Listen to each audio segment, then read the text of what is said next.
This is the Cowboy State Daily Morning Show with Jake. The new way Wyoming wakes up.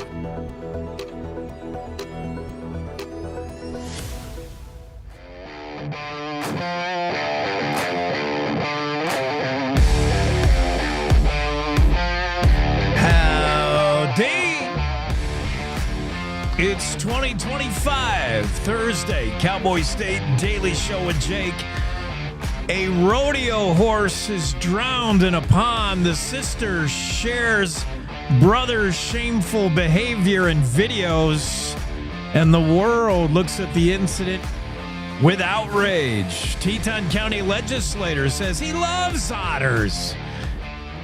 He just wants them off the protected list. We'll keep an eye on that House bill coming up. In the upcoming general session, Sinclair Refinery is accused of guzzling too much water and then using that water, I guess, to spark fire pits from hell, as YDOT webcam show. Actually, it was something different, supposedly. Two men found dead after launching their own search for Bigfoot over the holidays, and Western Thunder rocked the Rose Parade. These stories and more coming up with the Cowboy State Daily. It's time to take a look at what's happening around Wyoming for Thursday, January 2nd. I'm Riley Strand, in for Wendy Core, bringing you headlines from the Cowboy State Daily newsroom, brought to you by the Cowboy State Daily radio show with Jake. Listen every morning from 6 to 10 a.m. on cowboystatedaily.com, and soon will be broadcast on your local radio station. A video of a horse drowning in June that resurfaced last week has caused outrage and has led to an investigation by a sheriff's office in Montana. The horse was purchased in Cheyenne for competing and taken back to Montana by college rodeo rider Tatum Hansen. Hansen found the horse with the guidance of Reno Ward, a star of the hit History Channel series Ice Road Truckers.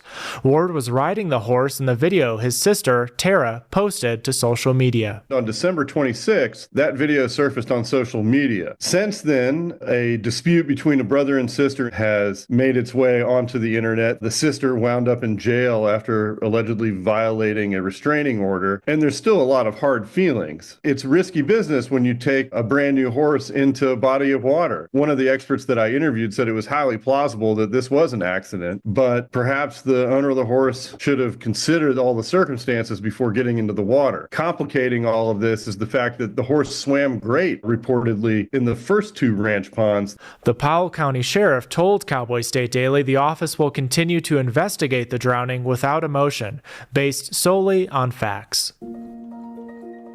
Teton County State Representative Andrew Byron wants to take river otters off Wyoming's protected species list, where it's been for about 70 years. House Bill 45 would allow Wyoming Game and Fish to manage the species.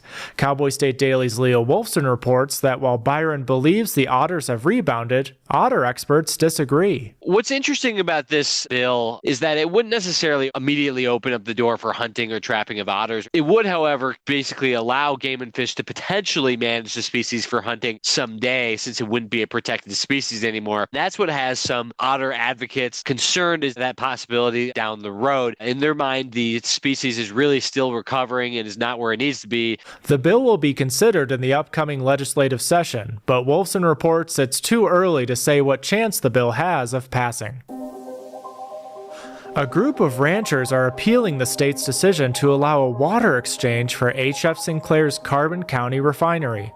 They claim the refinery is taking their water from the North Platte River and ignoring more than 100 years of Wyoming water law.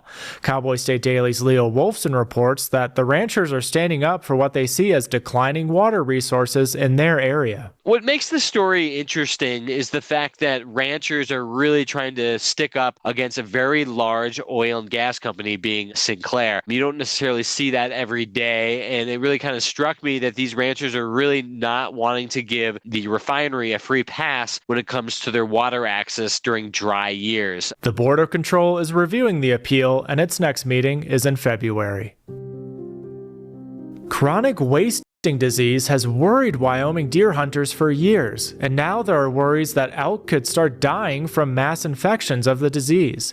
Cowboy State Daily's Mark Hines reports that chronic wasting disease was recently detected in the carcass of a cow elk that was found dead on public land in the Jackson area. The ominous part of that is, of course, Wyoming Game and Fish Department has elk feed grounds back there, and then, of course, we have the federal National Elk Refuge, and during the winter, elk concentrate. They pile in huge numbers and crowd up in these feed grounds. That creates a potential for an explosion of chronic wasting disease in elk, which we really don't want to see because it's 100% fatal in the wildlife that it infects. Experts say during the early stages of infection, animals might appear healthy.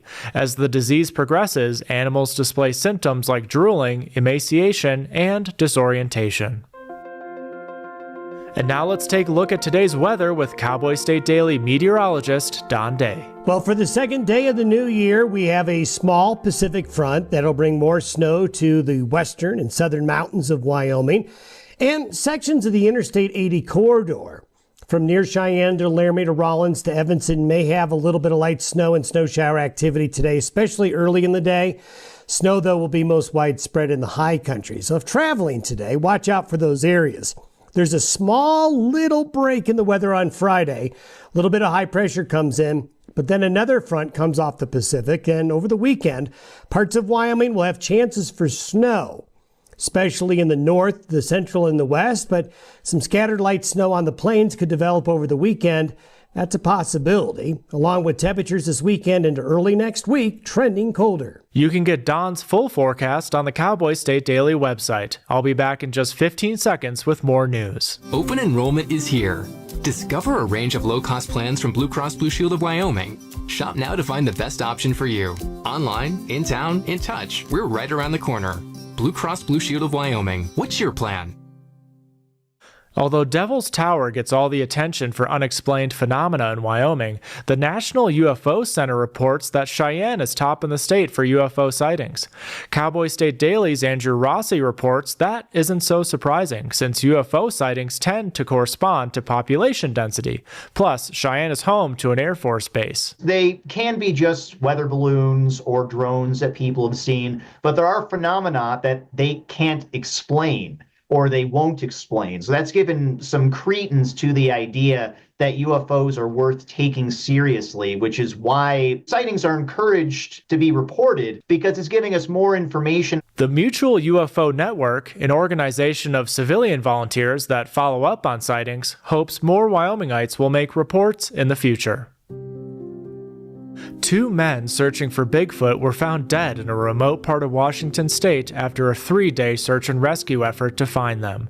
Cowboy State Daily's Mark Hines reports that a Wyoming archaeologist finds their deaths especially tragic because logic rules that Bigfoot is not out there. They were going to go find Bigfoot in the Washington mountains, and when they failed to come home on Christmas Eve after 3 days of searching, they were found dead from exposure there in remote Washington state. So I talked to a guy here, actually an archaeologist I know in Wyoming, who he's a Bigfoot skeptic. He does not believe in Bigfoot. And he said the biggest thing you got to watch any time of year, especially in the winter, is the weather, because it can turn on a dime and it can go from being okay to killing you. There have been reported Sasquatch sightings all across the United States and Canada for decades. The dense forests in Washington's rugged Cascade Sierra Mountains are said to be Bigfoot's favorite hangout, with the most reported sightings. And that's today's news. Get your free digital subscription to Wyoming's only statewide newspaper by hitting the daily newsletter button on cowboystatedaily.com. Thanks for tuning in. I'm Riley Strand for Cowboy State Daily.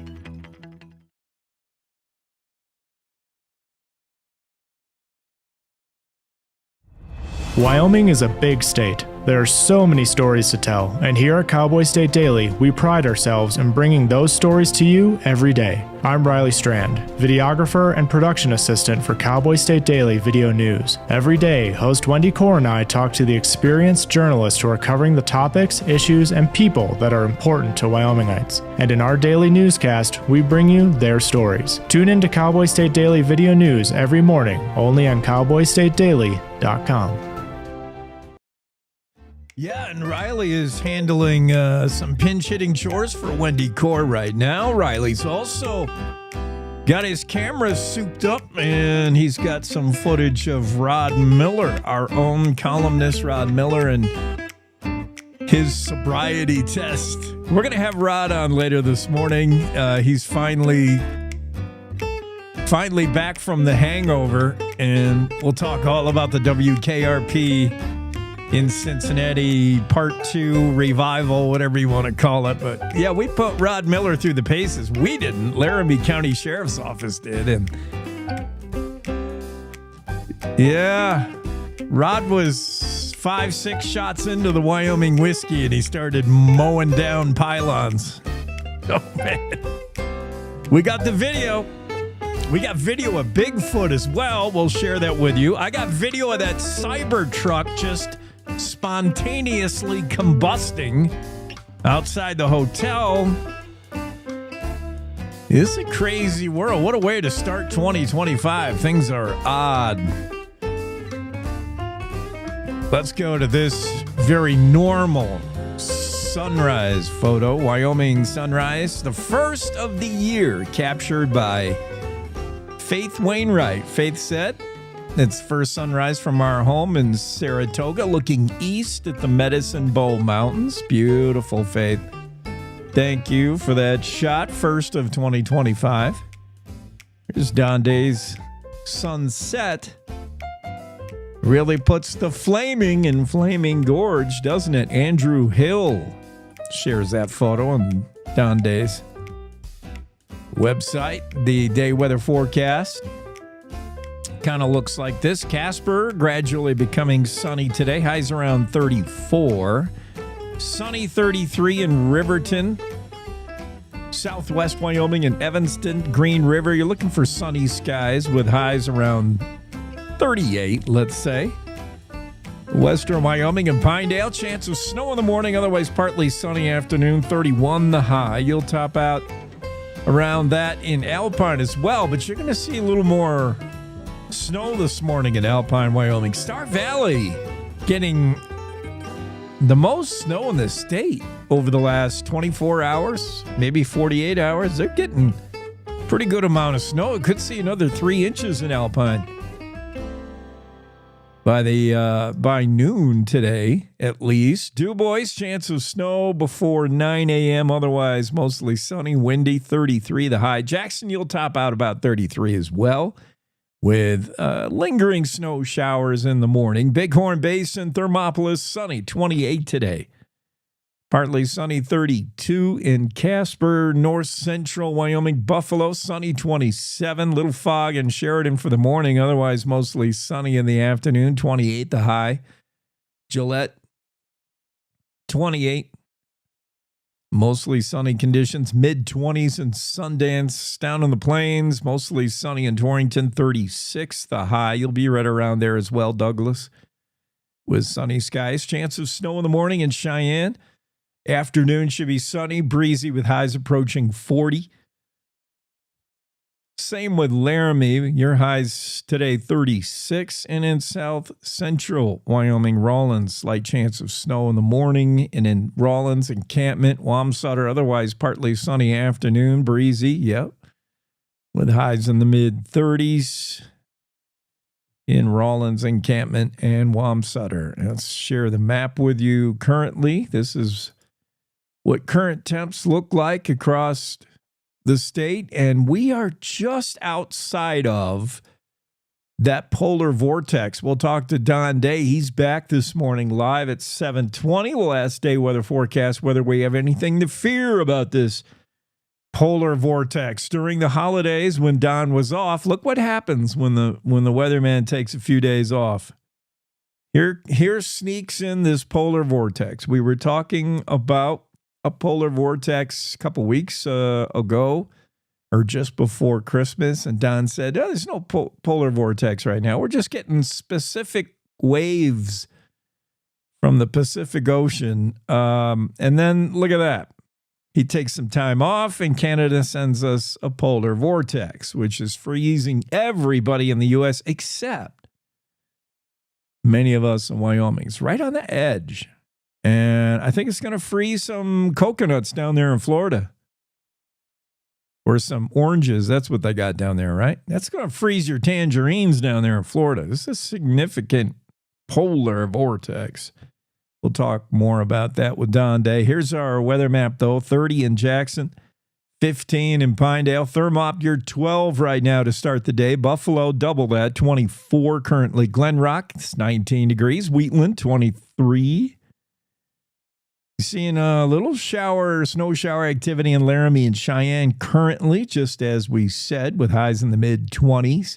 Here's that edge of the polar vortex in the upper northeast corner of Wyoming. You see Sundance currently 2 degrees above zero and about 5 below there in Custer over there in South Dakota. So, yeah, we're just right on the edge of that deal and just barely missing it.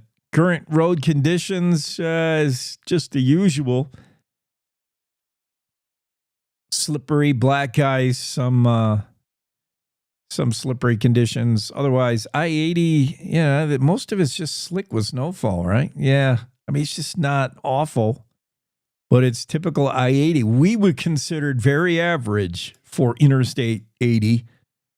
Anyone who's never driven it might say, man, that was some kind of run going west to east. But, today looks pretty average on Interstate 80. So that's everything you need to know to get your day zooming. Cowboy State Daily had a collection of absolutely bizarre stories. Are you a Bigfooter? I'm still trying to figure out where I am on UFOs, much less Bigfoot. But we can ask Greg Johnson. Let's put it to him. We use Greg Johnson, sort of our litmus test for everything. Greg Johnson, Bigfoot, Yeti, Sasquatch, yes or no? Are we looking for nothing? Yeah, I'd say no. Yeah. But it's fun to think about. Yeah. It's fun to look, and heck, if there actually is one, and they've been able to avoid us all this time, and we've never found a single Bigfoot bone or anything, good on them. They're smarter than us, I guess. Yeah. They pick up their own bones after death. That's the biggest thing. Where are the fossils? Where are the bones? Where's the physical evidence of a Bigfoot? Yet we have compelling video. I mean, back in the old days, you're like, I don't know, it's kind of blurry. It could be anything. Could be a hoax. But the kind of recent video of that one running across the Wasatch, man, I'm going to share that later this morning. But I don't know. I've seen some good videos. It's not worth dying over, that's for sure. Bigfoot hunters. 2 of them. No. Oh.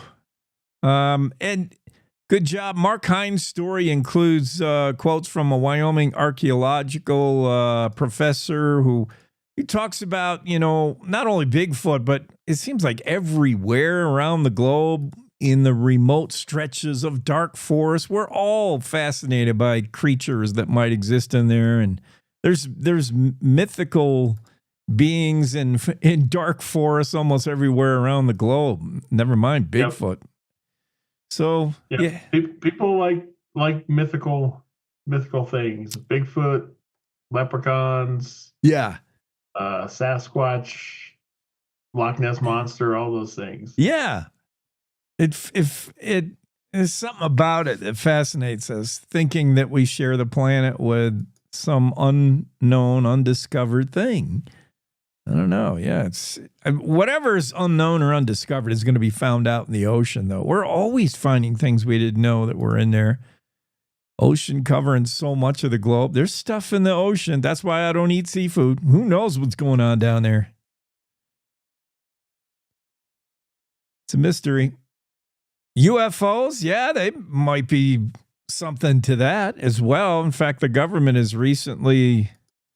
U.S. government has recently issued some kind of statement or released an investigatory info that shows that the Pentagon doesn't know what half those things are in the sky. Yeah, there's probably UFO stuff we can't explain. They didn't come right out and say we found a dude, though, and he's in Nevada's Area 51. But No, but yes, yeah. I mean, people report it. More people are reporting it now. I think now that the government has said, there are things we can't explain out there. Now more people feel okay about reporting the stuff that they see.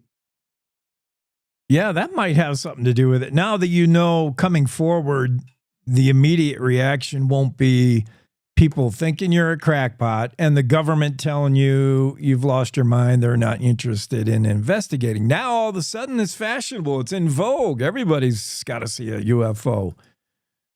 So you can come forward with your sighting, I guess. Wyoming's a good place to see them, Andrew Rossi says, because we have so much land, so much space to see them and hardly any people. Yep, and pretty clear skies. Yeah. Not a lot of competition up in the skies for seeing what's up there. Unless hell itself opens its portals and issues forth flames like Sinclair Refinery. Sinclair's in the news twice today from Cowboy State Daily. Once for under accusations that they're gobbling up or guzzling up too much water. There's a lawsuit there we'll talk about later this morning. And also there's Y-dot webcams along the highway, along the interstate that seem to indicate that Sinclair's sitting on some kind of portal to hell. Don Day said they were ice crystals. I don't know about that. Looks like you're more apt to believe it really is a portal to hell. Yes. Yes. Ice crystals reflecting the light. That's not as logical to you as it's an actual portal to hell. Yes. Hell opened up. Look, there were several comments that said, the Sinclair Rollins area there is hell. That's what I'm saying. If hell were to open a portal to itself, where on earth would that likely happen? Sinclair, Wyoming. I mean, it just makes all logical sense. That's where you get to the upside down, as they say in Stranger Things.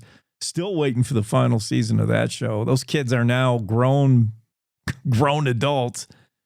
I love that show. That word, just the phrase saying makes all logical sense.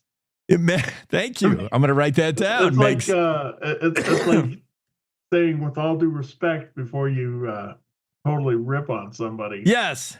It's fine as long as you say with all due respect ahead of time. With all due respect, Jake, you're the ugliest dude I ever saw. Oh. But with all due respect is. Yeah. Those little statements to proceed and allow you to carte blanche to say anything. It's like hold my beer, and then you can do anything you want after that as long as it's on video. Makes all logical sense that the portal to hell was opened by Sinclair. Oops, somebody hit the wrong button at the refinery. They got buttons there saying, produce oil, produce gas, open the gate to hell. Somebody clicked the wrong one, and we've got it on video. And Don Day somehow is on the payroll and claims it's just ice on the webcam's lens. You be the judge. Here it is. I'm going to share it with you, and we'll look later. I mean, you decide. This is like a Sasquatch or a UFO. I'm not going to claim stuff without showing you. You'll be the one to decide. This is right from a Y-dot webcam. Yeah, that's the gates to hell. It's interesting. No doubt in my mind. No doubt in your mind. That makes all logical sense. What about this story from David Madison about the horse dude? Oh boy, are we doing another wolf thing? Oh. Who was the wolf guy? I don't know. It's really it's a sad story. I mean, and the fact that it was the horse was from Wyoming. It was a Cheyenne horse. This teenager, bought it to compete in rodeo, and the sister of this guy put out this video right after Christmas. about how this horse died. Yeah, just really tragic. I saw the video. We chose not to put it in. It's not a good thing. I mean, but what struck me was that there's several guys around this pond, and they're just standing there, and they're laughing and joking, and this horse in the meantime had drowned and was drowned there in the pond while they're just joking and having a good time, laughing it up. It's well, let really me sad. ask you, Greg. And if you haven't seen or read the story, if we're getting you sore in midstream, kind of, go back, read the story. Video of rodeo horse from Cheyenne drowning in Montana triggers investigation. David Madison wrote the story, Cowboy State Daily. Check that out. Get up to speed. But let's jump right in, since you did not include this full video provided by the sister. And in the story, meanwhile, it looks like Tara, the sister of Tatum, and there's no love lost there between those siblings. He's got a protection order saying she can't make comments on stuff. She posted something on Facebook and gotten in trouble for that. We spent a night in jail for that. Yeah, she is not a big fan of her brother, and it's all stemmed over this treatment of this horse. When you said there's some stills from the video that show Tatum Hansen and a group of his friends around the pond, and they are laughing and joking it up in the aftermath of this horse drowning. Now, is that after? You've seen the video. Were they just laughing and joking as the horse struggled to get out of the pond? Was no one assisting? It was cut. You didn't see. Okay. I mean, it was right at the beginning. You see someone on the horse, and the horse is struggling, and then it kind of cuts to after the horse had already died and was floating there, and so you don't actually watch it drown, but it's not a fun thing to look at. Yeah, I'm glad you didn't include it, because even if there was a link to the video, I would not watch it. I have no interest in seeing something like that. But watching the whole video and doing a proper investigation is important, and doing one devoid of emotion. I'm glad authorities up there in Montana are taking the right approach. People get very emotional over animals, the death of animals. No one likes to see that. And is it abuse, though? Is some human doing something wrong? It's a tricky thing to investigate. And there are instances where humans are bad, and humans should be punished for what they do to animals. And there's other instances where it's easy to jump to conclusion when you see a video, and let's let cooler heads prevail and take a detached look at it without emotion. So I don't know. I'm not ready to pronounce on Tatum Hansen, but I know there can be incidents where, stuff is just out of your hands with a horse in water.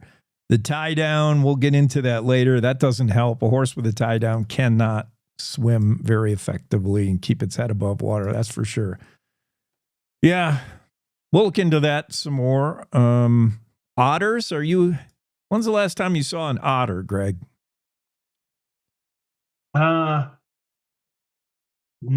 Not recently, but I haven't been out looking for them either. Yeah. Yeah, they're not out there dropping from trees and crossing the road all the time. I see them occasionally on a trip to Yellowstone. I will see there's a certain spot. You'll see them in the river once in a while. I don't see them a lot. I don't get the sense that they're fully recovered or they're all over the place. They're not technically, walk me through this. They're not a species protected federally under the Endangered Species Act, but they do enjoy protection in Wyoming. Yeah. Okay. And it's a particular otter, this northern river otter we're talking about, and whether they're back or not. University of Wyoming professor Ben David said the otter population's still doing terribly, not recovered, not robust numbers, yet State Rep Andrew Byron of Jackson, Wyoming, says that it's time for the state to control its own otter population. I don't know. Yeah, he ought to know. I was waiting for something. I was trying to think of a funny pun too, but you beat me. I should have known. Just go right to the source. Greg Johnson, he ought to know. Yeah, he says he fishes a lot, and he said he sees them more and more and more. I don't. It's hard to say. It depends on how much you get out there, whether you think there's a lot of otters or not. Let's go. Well, there's not many wolverines, but yeah, otters makes more sense. I mean, they I think they pretty much do well wherever there's fish. Yeah, which puts them under, the crosshairs of fly fishermen, which Byron is one. Andrew Byron says he's out there fly fishing a lot, and he sees them all the time. And if you ask any fly fisher or fly fishing guide, yeah, they want to be able to control the otter population because they're supposedly eating all the trophy fish. Supposedly. I suppose if you have a pond or something on your property, and you usually and you'll like stock it with fish and stuff, and then the otters come in and eat them all. Yeah, I probably wouldn't be a fan of that either. Mostly it's the eagles that do that, from what I understand. There's a lot of private landowners. Well, I won't say a lot, but you hear those stories of an eagle getting found dead full of buckshot, and you find out the pond was recently stocked with trout, and you're watching all your investment flying off in the tail ends of some bald eagle. But otters apparently prefer to do their fishing in rivers rather than lakes and ponds, and that's why their recovery has been slow. I don't know. We'll dig into that story more later this morning. Chronic wasting disease. I know there's worry that that's spreading outside of deer population to elk, and then from elk to elk to elk, passing it on to each other. It's way easier to do in the winter when the elk are belly to belly standing in the food line on one of the many refuges in Wyoming. And I got some numbers from the big refuge, the National Elk Refuge in Wyoming. I had the latest number. Well, they're not super updated. December 19th is the latest, but it gives you an indication of how quickly the elk come into the refuge. They're not being fed yet, and there's a feeding reduction step-down plan in year 2 of 5, I believe, that began... Well, I think they began this in 2019, actually. On December 13th, there was a recorded 0 elk in the National Refuge. 6 days later, on December 19th, there was over 3,080. So when they come in hordes. And if if one of them's sick, they're packed pretty tight. If one's sick, another could conceivably get sick, and then right on down the line. That is a huge fear, even for people who are advocates of continuing supplemental feeding and are all for it and don't want to see it end. A lot of them acknowledge, it's a recipe for trouble. Mark Hines has a story about CWD and an cow elk found dead in the Jackson area. So that could be a problem. Now, what else is a problem is drinking and driving. And I don't know if you saw that video that Riley did. And then Leo did a story. It's a great package. Great piece. I'll give you some of the original WKRP in Cincinnati, Johnny Fever, kind of riffing off that from the late 70s. What better industry? I can vouch for that, being a former, still part-time radio guy, that radio DJs have a high tolerance for alcohol intake. That's for sure. Johnny Fever, our poster child of that. And then, of course, journalists, especially gonzo journalists, like Rod Miller, high tolerance for drinking. At least Rod thought. Now, did Rod Miller do well after a few shots? We'll find out. Great video, great piece. Yeah. It was great. I mean, it was set up by the sheriff's office too. So they tested him every step of the way. They breathalyzed him. They gave him the sobriety test and stuff. And yeah, it's interesting. As it went on, he thought, I thought I did better than last time, and he really didn't. Right.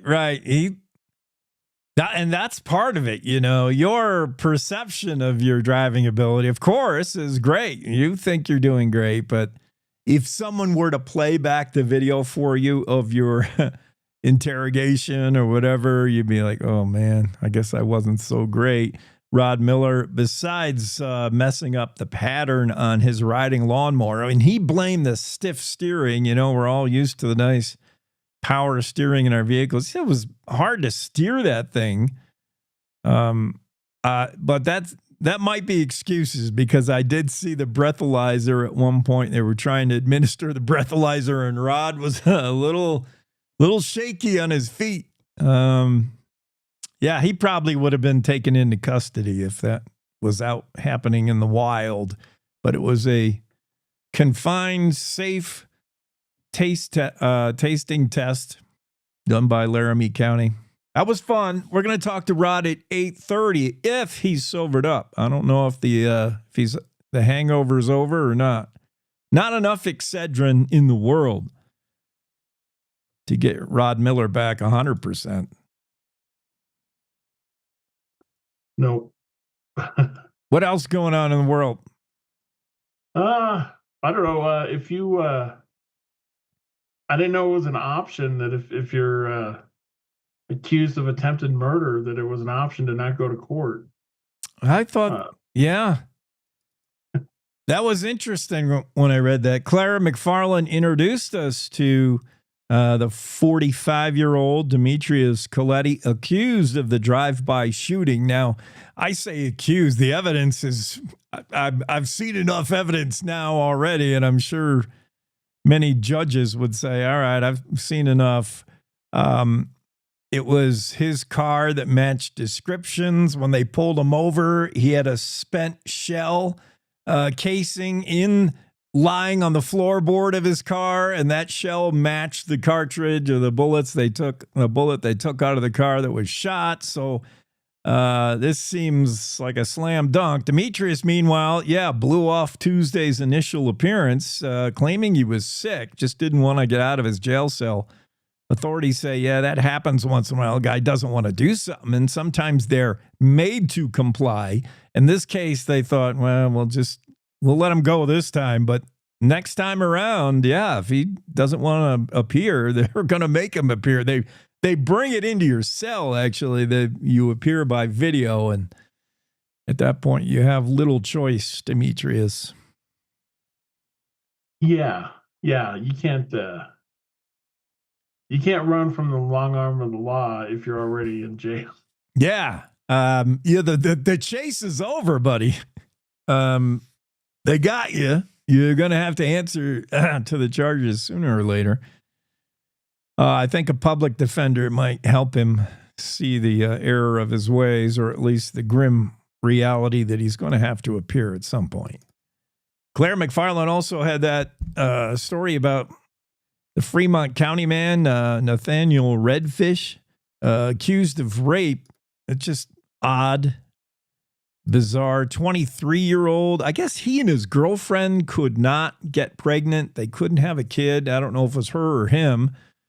Probably her, because his idea to have the child he's always wanted was to go ahead and have it with his girlfriend's friend. Only no one informed her about that decision, and she was against her will. He's accused of rape, claiming at one point during the act that she would be the donor of a child that he can't have. Okay. Yeah, that's disturbing. Mm-hmm. A little bit. Yeah. It is. Yeah, you just every time you think you've seen it all, you haven't. I know it. It's not possible to have seen it all. Really. If that's your jam, if you're in search of like bizarro news stories and weird stuff that you just can't believe happens, why are you looking in Washington State for Sasquatch? Just mankind can supply you with all the bizarre stories you need to. Well, that's where he lives, Jake. I mean, he's did you know the Pacific Northwest is his Yeah. is Bigfoot's No, I home understand territory, that. supposedly. I understand, like, that's the forest you would search if you're looking for Yeti. I'm just saying, if you're looking for Yeti because you're trying to quench that thirst of finding just bizarre, weird things, local news can supply all the bizarre, weird things you need to know. Just study your own species. Yeah, well, it's we're not as interesting, Jake. I don't know. Every day I open the paper. I'm like, I've seen it all. Now let me see. Oh, wow. Well, I guess I haven't seen it all. Here's another story that's. Yeah, but you know what? People thought things were just fantasy and science fiction for putting people into space. Putting someone on the moon. I don't know. Do you believe we've actually been to the moon, Jake? Oh boy, we're gonna go there. Yeah. Anytime it involves more than, let's say, 3 people in on the same conspiracy theory, then I gotta go with it must have happened, because there's no way any 3 people can even keep quiet the fact they've done anything. If 3 people colluded on a murder or something, someone's going to talk. Someone is going to get drunk. Someone's going to turn on someone. So to believe that the entire NASA, an entire government agency, somehow fabricated anything, I've seen NASA in operation. There's no way they could get away with something like that. Yeah. And all the news media was in on it. Right. Walter Cronkite and everybody. Yeah. Right. NASA, this is the agency that spends, $800 on a screw. There's no way they could somehow fake a moon landing. No way. I don't believe it. Do you make resolutions, Jake? No, I don't, but what did I want to do this year that I always feel compelled to straighten up and fly right every January 1st. I can't think of the latest destructive behavior that I think needs changing, but there's a long list. I could just ask my wife. She'll remind me what needs to change in the new year. What about you? Why? No, I'm not big on the resolutions. I don't know that it just being a new year is enough motivation to change your life or anything like that. So I'm not a resolution guy. That's right. We haven't talked since the new year. What happened on New Year's Eve? Did you make it to midnight? You're up to midnight working. No. Nah. So got started too early in the morning, and nope. I was snoozing. I usually just I don't really like sleep. I just kind of nap and wake up and nap and wake up. Well, that's weird. Well, maybe that could be your New Year's resolution. Like, lay down, go to sleep, and get a solid 8 in a row. Does that ever happen? Not for a long time. Wow. Greg, that's probably bad. Yeah, well, there's a lot of football going on yesterday, so that was good. I know. Boise State disappointed me the other day. I thought they'd have a little more for Penn State. Yeah, I tell you what, Ohio State just put the smackdown on the Ducks. They've gotten better and better and better and better since Michigan beat them. Michigan beat them this year, right? That huge rivalry. Is that their only loss of the year, I think? That I don't know. I know that I think Oregon beat Ohio State earlier in the year, though. Really? I believe so. I thought Ohio State's only loss of the year was to their rival Michigan, which, throw out the records when those two play. But Ohio State, since their last loss, has just gotten better and better. I mean, they're indestructible now. Nobody's going to stop them. And they crushed Oregon. That wasn't even fun. Look away. I had to look away. It was like a bad wreck. Yeah. We got Georgia Notre Dame today. Is that the delayed Cotton Bowl? Yeah. Yeah, because of the incident down there in New Orleans. Yeah. That'll be a fun game. Definitely. The best part about the Rose Bowl game was the Rose Parade. I saw a little bit of Western Thunder. Did you see that? I think on NBC. I did. They were on for about 30 seconds. Yeah. Yeah, I have the video. Not very good audio quality, but I did snatch the video of our UW Western Thunder band marching in the Rose Parade. I have that. We'll look at it later today. That was cool. Yeah. Oregon beat them earlier in the year, 32-31. So, one point loss. It was their first loss of the year. Okay. And then the second was to Michigan. Okay. Yeah, I think that's when the Buckeyes were still trying to find themselves. And that game had to be out in Oregon, right? I believe it was. Yeah. It was at Oregon. Yep. Yeah, out in their place. And they play just a different brand of football. There's like this East Coast, Penn State, Ohio State, Notre Dame kind of football it's way more close to the vest. It's way more like conventional NFL football, in my opinion. A lot of defense stressed. And then there's this, West Coast. Oregon plays this crazy West Coast offense kind of game. And when you play them out there, they suck you into their game. And I could see Ohio State still, when they lacked their own identity, just getting sucked into an Oregon kind of a game and trying to run with them. Yeah. Yeah. Well, yeah, they put it out of reach early. I mean, it was. I was surprised. A good friend of mine is an Oregon grad, goes to all the games and everything like that. He wasn't having a good time on social media last night. Yeah, well, Oregon lost a couple of key players early to injury. That didn't help. And then things went downhill. What else is going on in the news? Well, there's a lot of stuff going on. All kinds of stuff.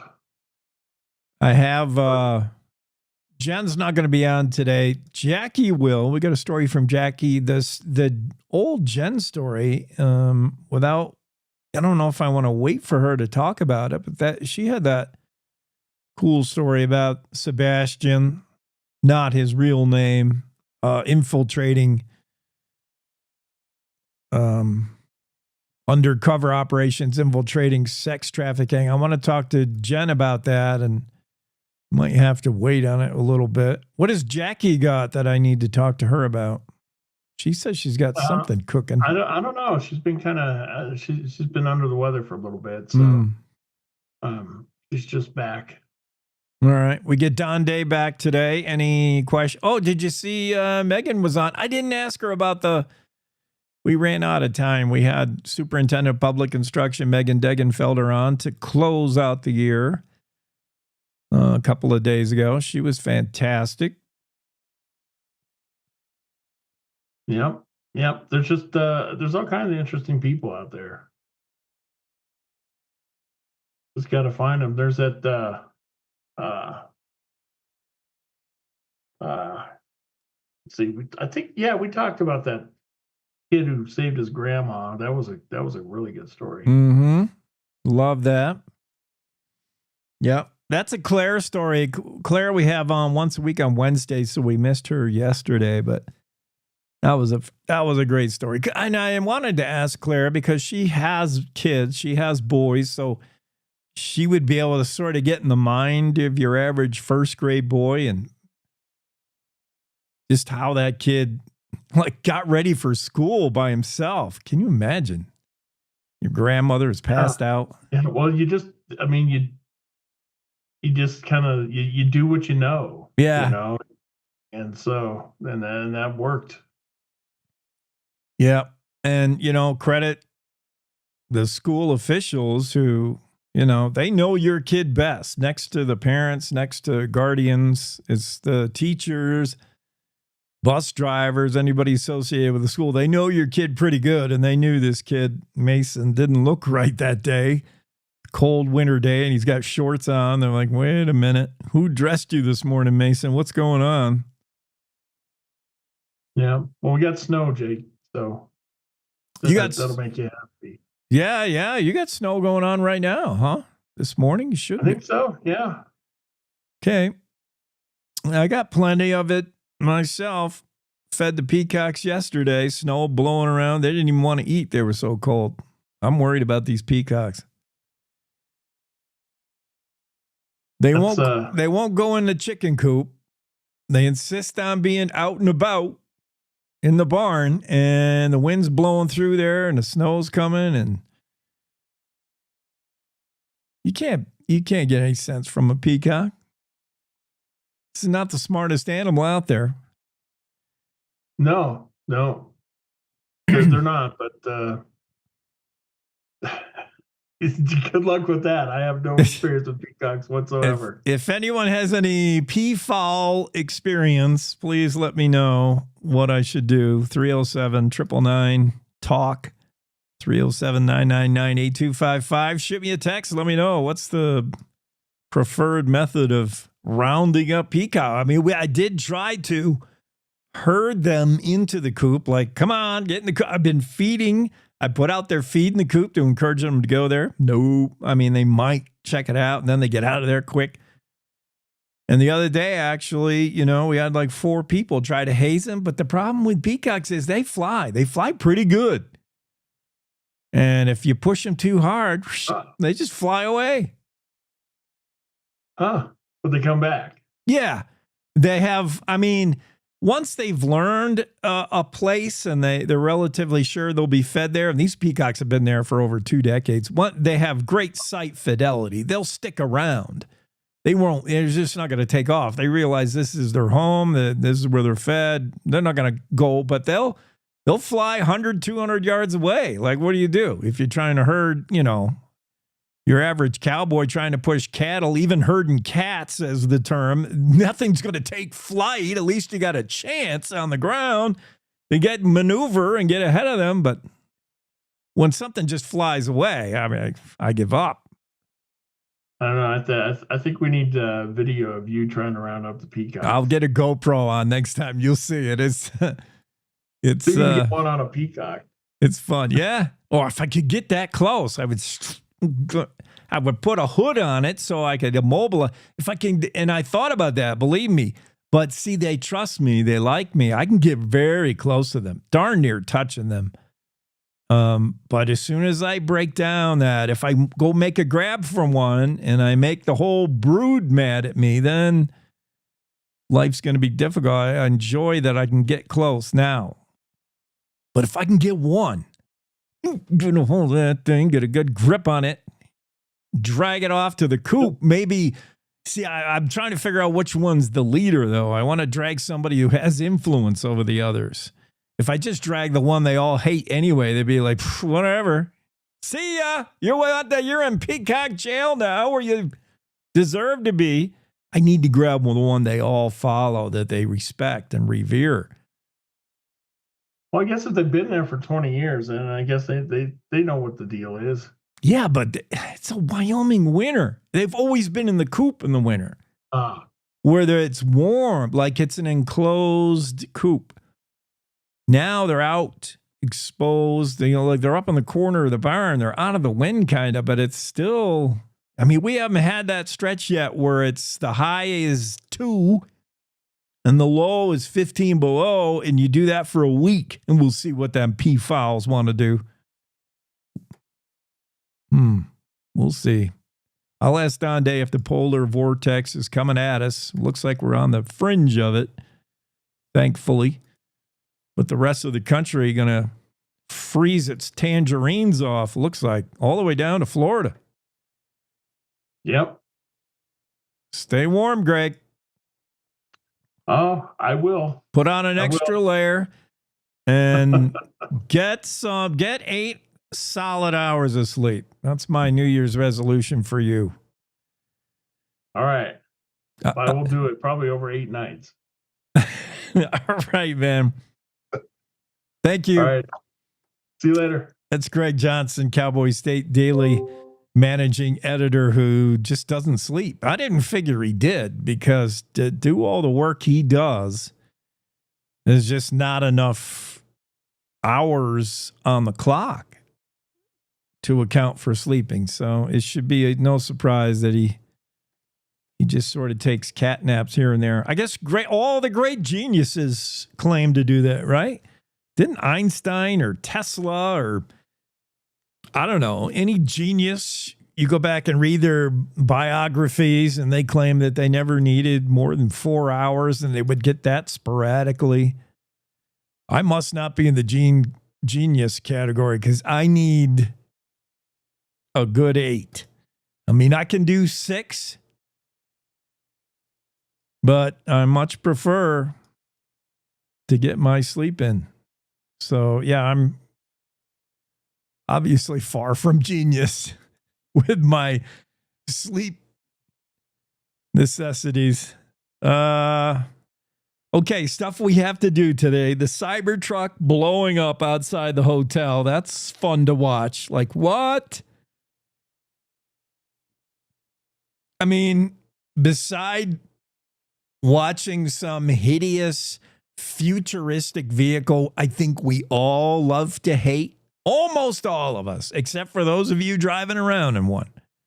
And Cowboy State Daily actually had a story about a woman who bought herself one of these new Cybertrucks, and she loves it, and she couldn't wait to get it. She was on the wait list to get one, so she's a fan, but I think she's in the great minority for the most part from what I see on the internets. And when is the internet ever wrong? From what I see on socials, most of us, 98 out of 100, love to hate the new Cybertrucks. They're not real trucks, say all truck enthusiasts.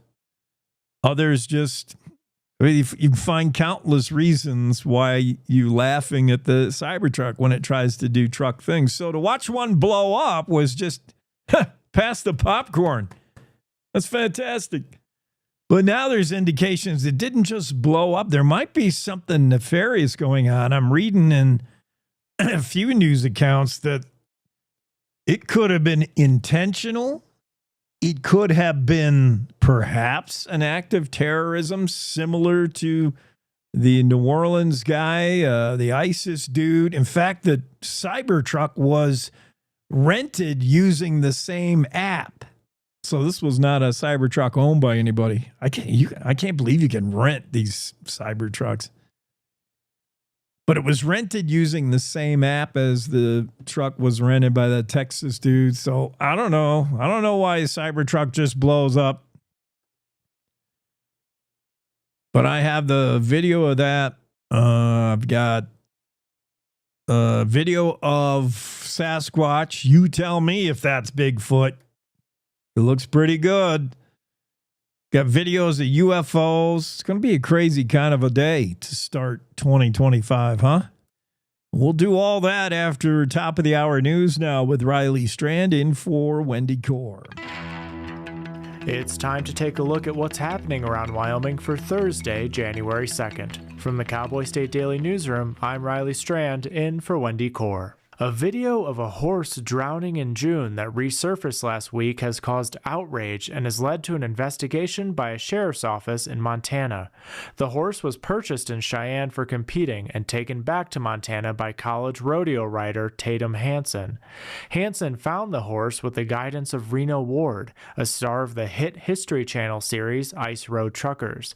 Ward was riding the horse in the video his sister Tara posted to social media. On December 26th, that video surfaced on social media. Since then, a dispute between a brother and sister has made its way onto the internet. The sister wound up in jail after allegedly violating a restraining order, and there's still a lot of hard feelings. It's risky business when you take a brand new horse into a body of water. One of the experts that I interviewed said it was highly plausible that this was an accident, but perhaps the owner of the horse should have considered all the circumstances before getting into the water. Complicating all of this is the fact that the horse swam great, reportedly, in the first two ranch ponds that they encountered that day, and it just didn't end well for him at the third pond. The Powell County Sheriff told Cowboy State Daily the office will continue to investigate the drowning without emotion, based solely on facts. Teton County State Representative Andrew Byron wants to take river otters off Wyoming's protected species list, where it has been for about 70 years. House Bill 45 would allow Wyoming Game and Fish to manage the species.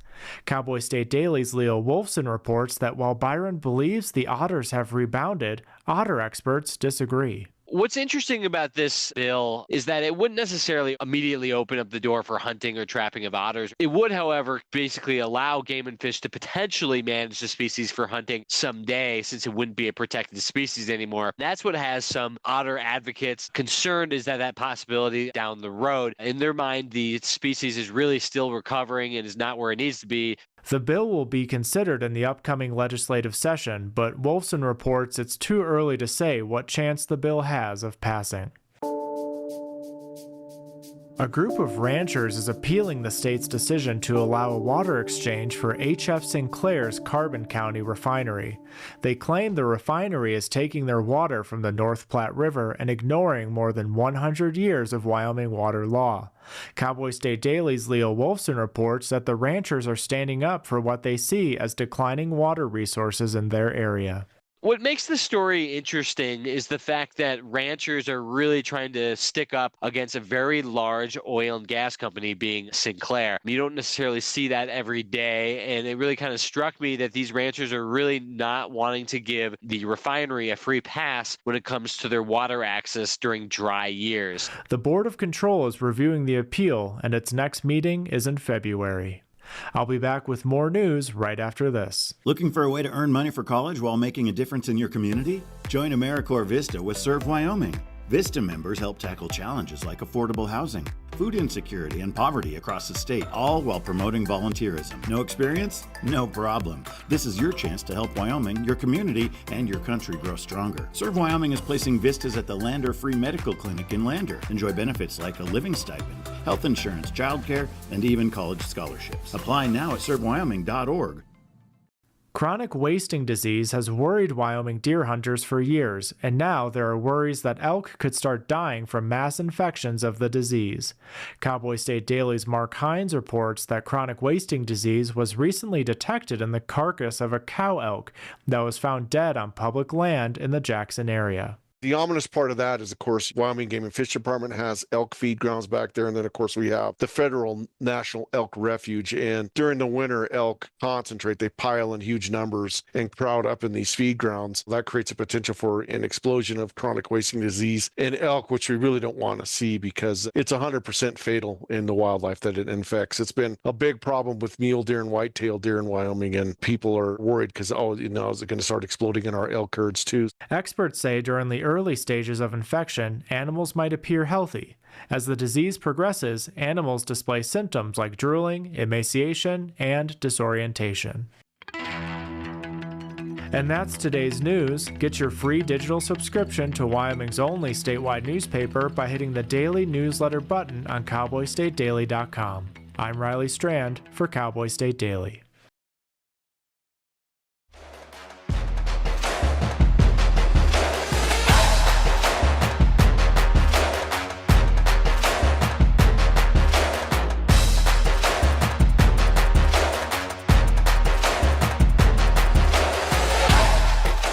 Yeah, back to the show. Big howdy to our viewers and listeners from out of states.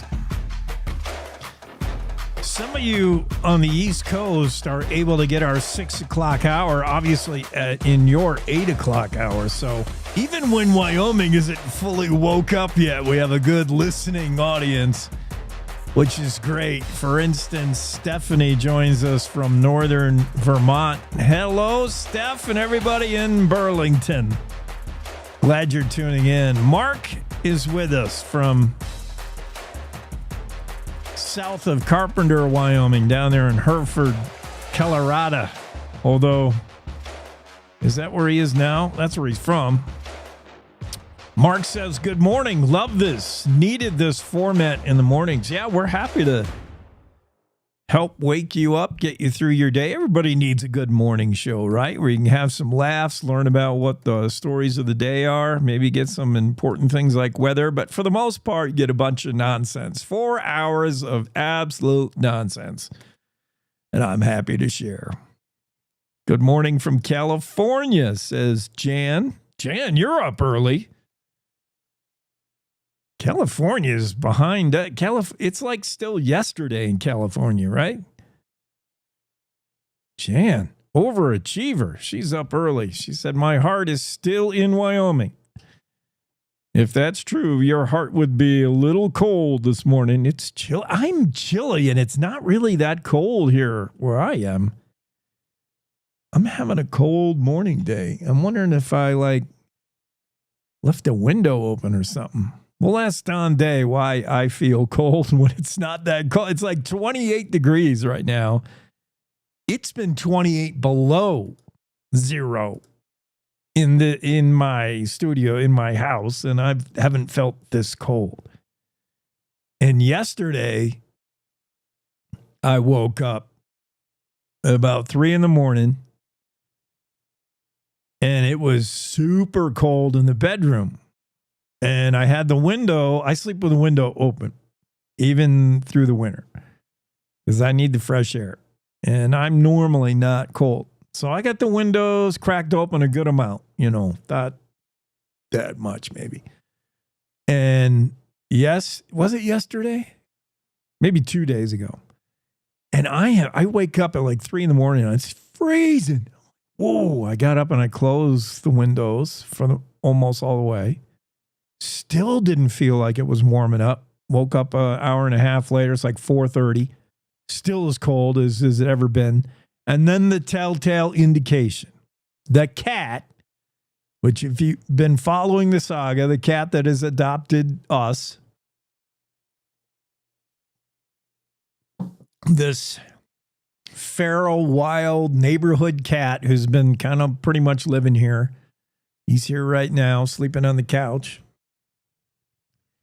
He's in the bed at 4:30, and he rarely sleeps in the bed. Like, he doesn't like to commit. He's like a little aloof. He's a loner. And he's in the bed, like buried half under the covers. I'm like, okay, it is cold. So I get up, and I go out in the living room, and the door is wide open. It blowed open. And it's been cold in here ever since. Maybe I'll feel warmer watching the Rose Parade. Let me share this with you. This is Western Thunder marching it up in Pasadena. All apologies for the audio, which is awful. From the Pride of the Cowboys at the University of Wyoming's Western Thunder Marching Band. They're the only college band in the state, and they are making their voices heard out. Good time in the brown and gold uniforms, authentic custom cowboy. Yeah.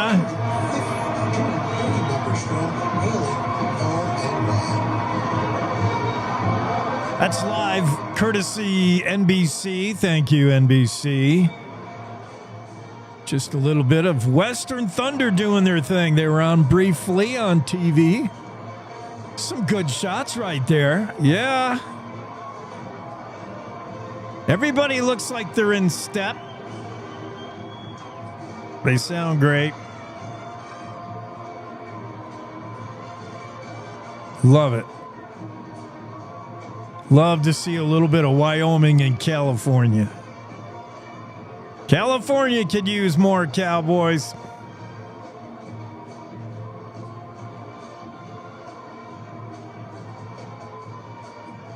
Cool. Yeah, that's Western Thunder doing their thing. Rose Parade ahead of the Rose Bowl, which was kind of a boring game.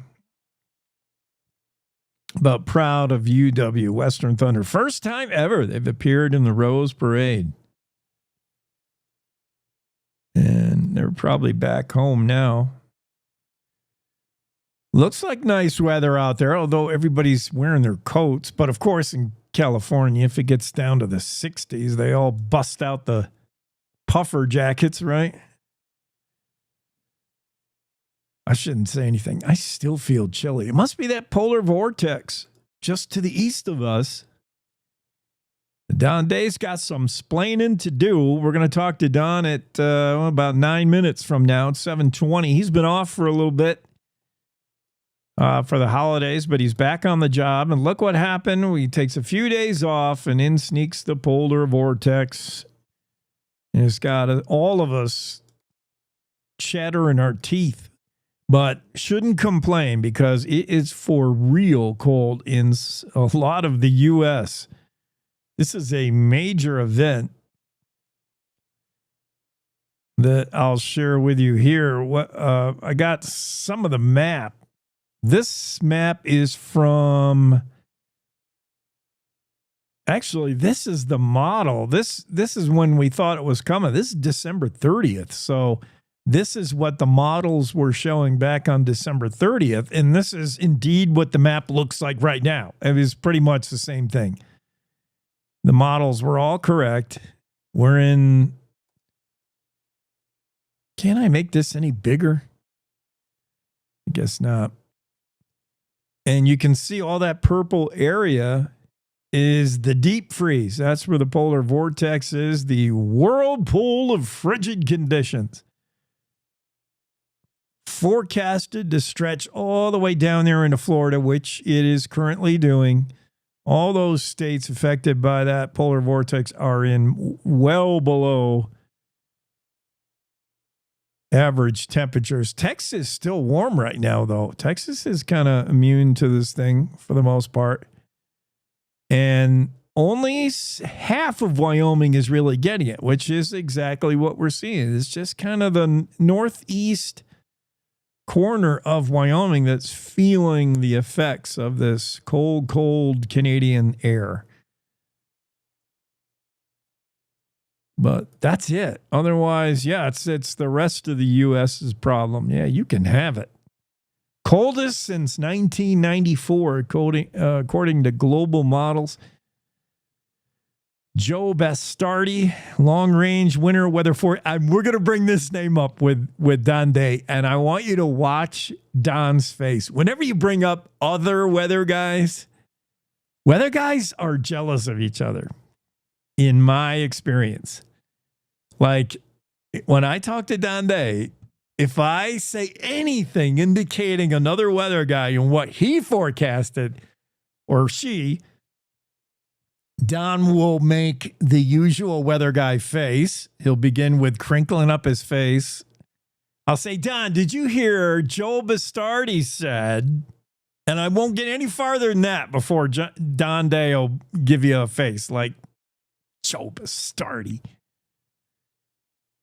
Let me tell you about Joe Bastardi, is what Don Day will say. You watch. Yeah, I used to work with Bastardi back in the TV station in Biloxi. I've forgotten more about weather than what Bastardi thinks he knows. He'll go something like that. He'll have some connection with Bastardi, certainly be familiar with him, and he won't like him. It's just my guess. My opinion. I better go in the opinion zone. My forecast for Don Day's forecast is mostly cloudy and gloomy when I mention Joe Bastardi. Don Day will go into an instant storm. It'll look much like a thunderstorm. His sunny disposition will turn partly sunny to mostly cloudy. And Joe Bastardi says polar vortex is going to freeze the U.S. and drive the prices of oranges through the roof. What do you think of that, Donde? Grr. Yeah, I'm telling you, that's how it's going to go down. I also want to ask Donde about this Sinclair refinery. Did you see this story in the Cowboy State Daily? And there were folks that noticed some people must just spend all their time watching wide-out webcams. I don't have that kind of spare time, and if I did, I'm not sure I would be obsessing. But there's somebody who, notice when the webcams pick up something weird. Some people watch that one stop sign on Togety Pass to see how much snow is piling up. And then they've even taken bets on what time of the year, what date of the year this lonely little stop sign on Togety Pass will be completely covered in snow. And the way you find out, the way you know, the way you monitor is you watch this one webcam from the Wyoming Highway Department. Just webcam watching. That's fascinating TV. I don't know. Some people watch this show, so there's no accounting for what could pass for entertainment on the interwebs. We got people watching just static, no audio, wide-out webcams. That's what I call slow burn TV. That's right up there with the Yuletide fire place that people put on during Christmas. The only time that channel gets ratings, there's like websites dedicated to showing you an ongoing, eternal, flame-burning fireplace. And people put that on their smart screens during Christmas if they don't have a fireplace of their own. So you can just share that warmth off the smart screen. That kind of viewing, does anybody just sit and watch that? I guess so, because people sit and watch wide-out webcams. And on those wide-out webcams, people saw this the other day and made comment that, holy cow, that looks like it might be the portals of hell opened up. This was taken by the wide-out webcam that looks at, or it's near Sinclair. And we talked about the Sinclair refinery. That's in the news today. So I don't know what they're doing at Sinclair. They might be using a lot of water, according to one accusation. We'll get to that story later. And they might have accidentally opened up the portal to hell, as you can see in this wide-out webcam.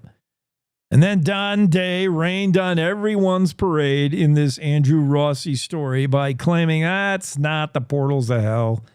That's just some ice on the camera lens. 2-word quote from Don Day in the story ruins it for everybody. Spoiler alert, that's ice, said Don Day. Well, I'm not going to let him off so easy. I don't know that that's ice. Looks to me like the portals of hell. I've never seen no ice looking like that. Look at that. Nah, there's something else going on here. This is the door to the upside down world.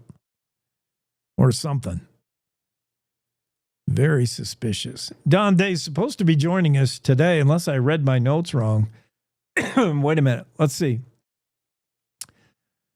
Hi, you must. Oh, there's my peacock owner. I was talking about the peacocks I was feeding, and the actual peacock owner has texted me. I see you on the podcast. Yes, I'm on the podcast, Teresa. I'm still feeding the peacocks. They're doing okay, although I don't know how. Okay, let's get in the Zoom room. Don Day is here. I was right. Okay, Zoom room. That right there. Don, it's been so long. I forgot what you look like. How's everything in day weather? What's going on, man? Yeah, well, Happy New Year. Happy New Year to you. What'd you do for New Year's Eve? Were you out late partying? Oh, no. Well, Actually, I did stay up till midnight, but not very much after that. Yeah, same. I stayed up till 12:20. And I missed the whole count, I was trying to make, as it got to 10 o'clock, 11 o'clock, I thought, all right, when it gets close to 12, I'll watch something on TV that shows the ball dropping. And I forgot all about it. Next thing I look up is 12:20. Oh, we're 20 minutes into the new year. I didn't even realize it.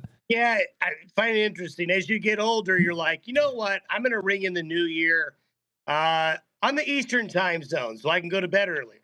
Yeah. Well, and as you get even older than that, for, New Year's Eve means you got all your tax preparation laid out. And as soon as that clock strikes midnight, you start working on the taxes, your tax return. Yeah, fun stuff. All right, Don, seriously, we have bones to pick with our weather guy, beginning with Sinclair oil refinery and it being perched on the gates of hell. And the other day, they accidentally opened the gates of hell. That's obvious in this webcam from YDOT is what's going on to me.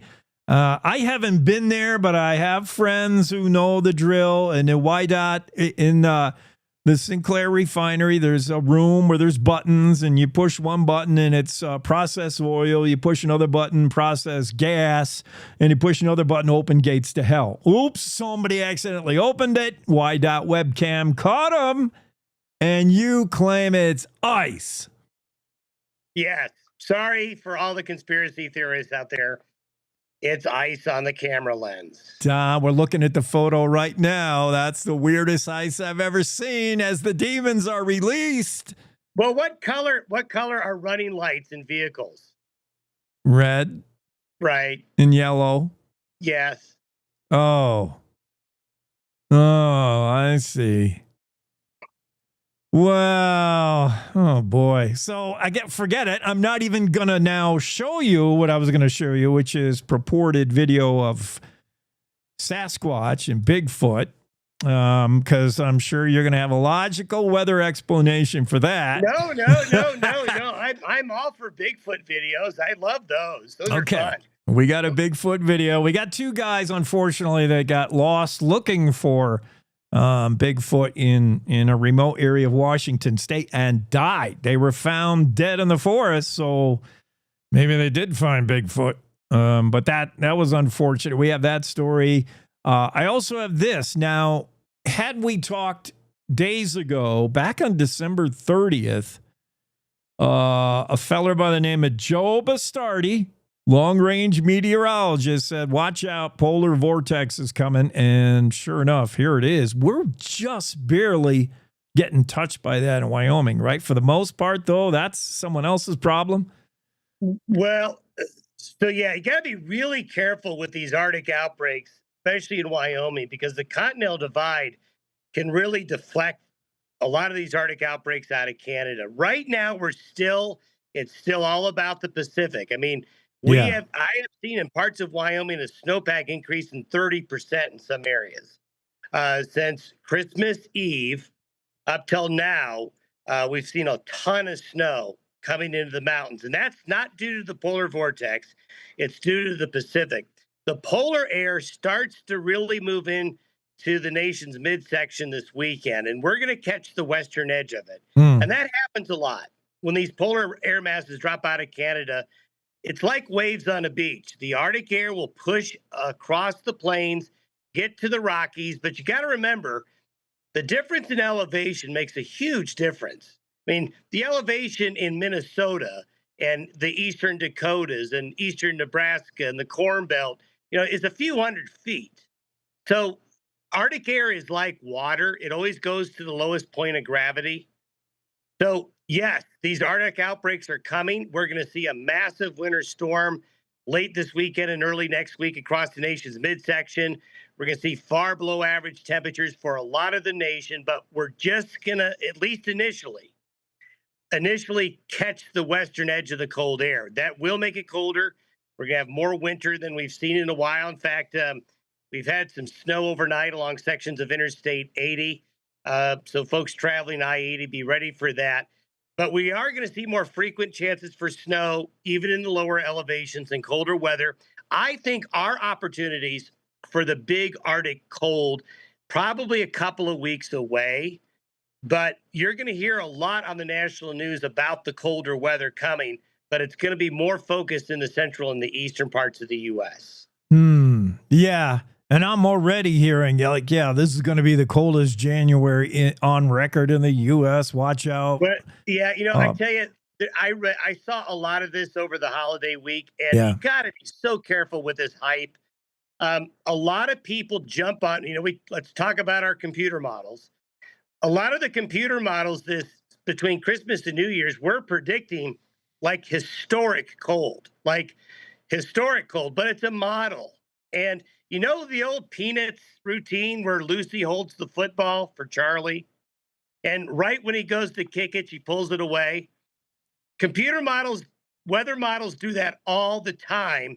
And people who post to social media and start hyping things, they're hyping things that are 2 weeks away sometimes. And that's just malpractice. That's meteorological malpractice. You can't do that because Lucy, more times than ever, pulls the football away, and it's a whiff. Yeah. Computer model showing that 55-yard game-winning field goal was made. Meanwhile, reality is Lucy's snickering and walking away with the maybe football. We should do Madden. There's Madden football. Maybe we could do Madden weather. Yeah. So you got to be careful with that. But it is going to get colder. But it's not going to reach the levels that people were predicting, just a few days ago. I don't want to minimize it. Yeah. But when people start throwing words out like historic, we've never seen this before, the end of the world. I mean, the red, sirens go off in my head. You just got to be really careful with your weather data. And good point about that cold Arctic air that comes down into the U.S. It tends to really hit those flat, low states, the eastern halves of the Dakotas and Nebraska. Because there's nothing to stop it, for one thing. There's no mountains. It's just cold air. And those areas of the U.S. seem to have wild temperature swings. They're just, laid bare to whatever Canada wants to send or not send, and their temperatures fluctuate accordingly. And Wyoming seems to be, right on the edge of that all the time. That stuff bumps up against the mountains. You're right about the snow. It hasn't been one huge storm, but it's piling up day to day to day in the mountains, which is good way to do it. Good news for spring anyway. Yeah, the snowpack is good for backcountry folks. I really want to hit hard the avalanche danger. We haven't really talked about it, but after kind of a warmer, drier stretch in early December, that makes that layer of snow real crusty. We're putting a lot of new snow on top of it and a lot of wind loading. We have avalanche warnings in the mountains of Utah right now. We've had avalanche warnings in Colorado. And I know this is a big week of skiing and snowmobiling, so be careful out there. All this snow is great, but it can be very dangerous too if you're caught in the backcountry in these avalanches. Let's talk avalanche and different kinds of snow and how they play into avalanche forecasts tomorrow when we talk. Let's talk all about what snow does in the mountains and why it's stable or unstable. Let's do that tomorrow. Sounds good. Thank you, Don. Bye-bye. Day weather forecast right there from Don Day. And we're just on the edge, the fringe of the whirlpool of frigid conditions known as the polar vortex, that cold Arctic air coming down to the U.S. And it's through the Midwest all the way down to Florida at this point. Cold, cold, cold. Not so bad here in Wyoming, but we do see the fringe of it on our weather map up there in the northeast part of the state. You're cold, cold.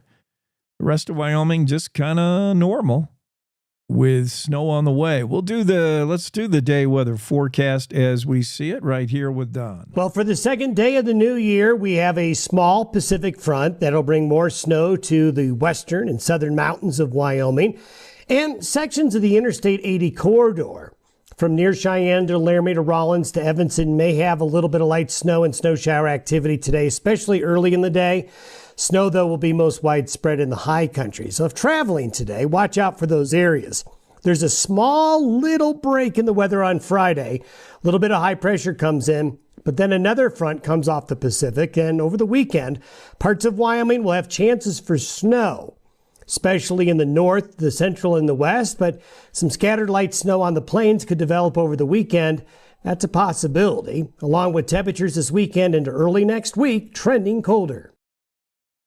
Yep. Nobody in the Zoom room. There we go. Thank you, Don. 7:31 now on this Thursday Cowboy State Daily Show with Jake. Top story of the day, lead story for the Cowboy State Daily is the video that has sparked outrage across the interwebs. A Deer Lodge woman named Tara has shared videos of her brother riding his new rodeo horse into a pond. The horse then drowns, and there doesn't seem to be a whole lot of sympathy for drowned horse from her brother Tatum and his friends. And a lot of folks who have seen the video or know of the incident want to make comment. Understandable.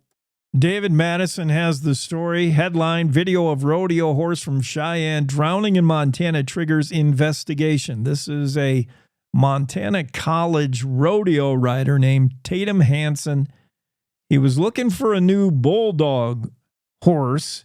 Bulldogging is steer wrestling. You've seen that take place, I'm sure, in rodeos. You're familiar with this when the contestant rides right up alongside a steer and then drops out of the saddle right onto the steer.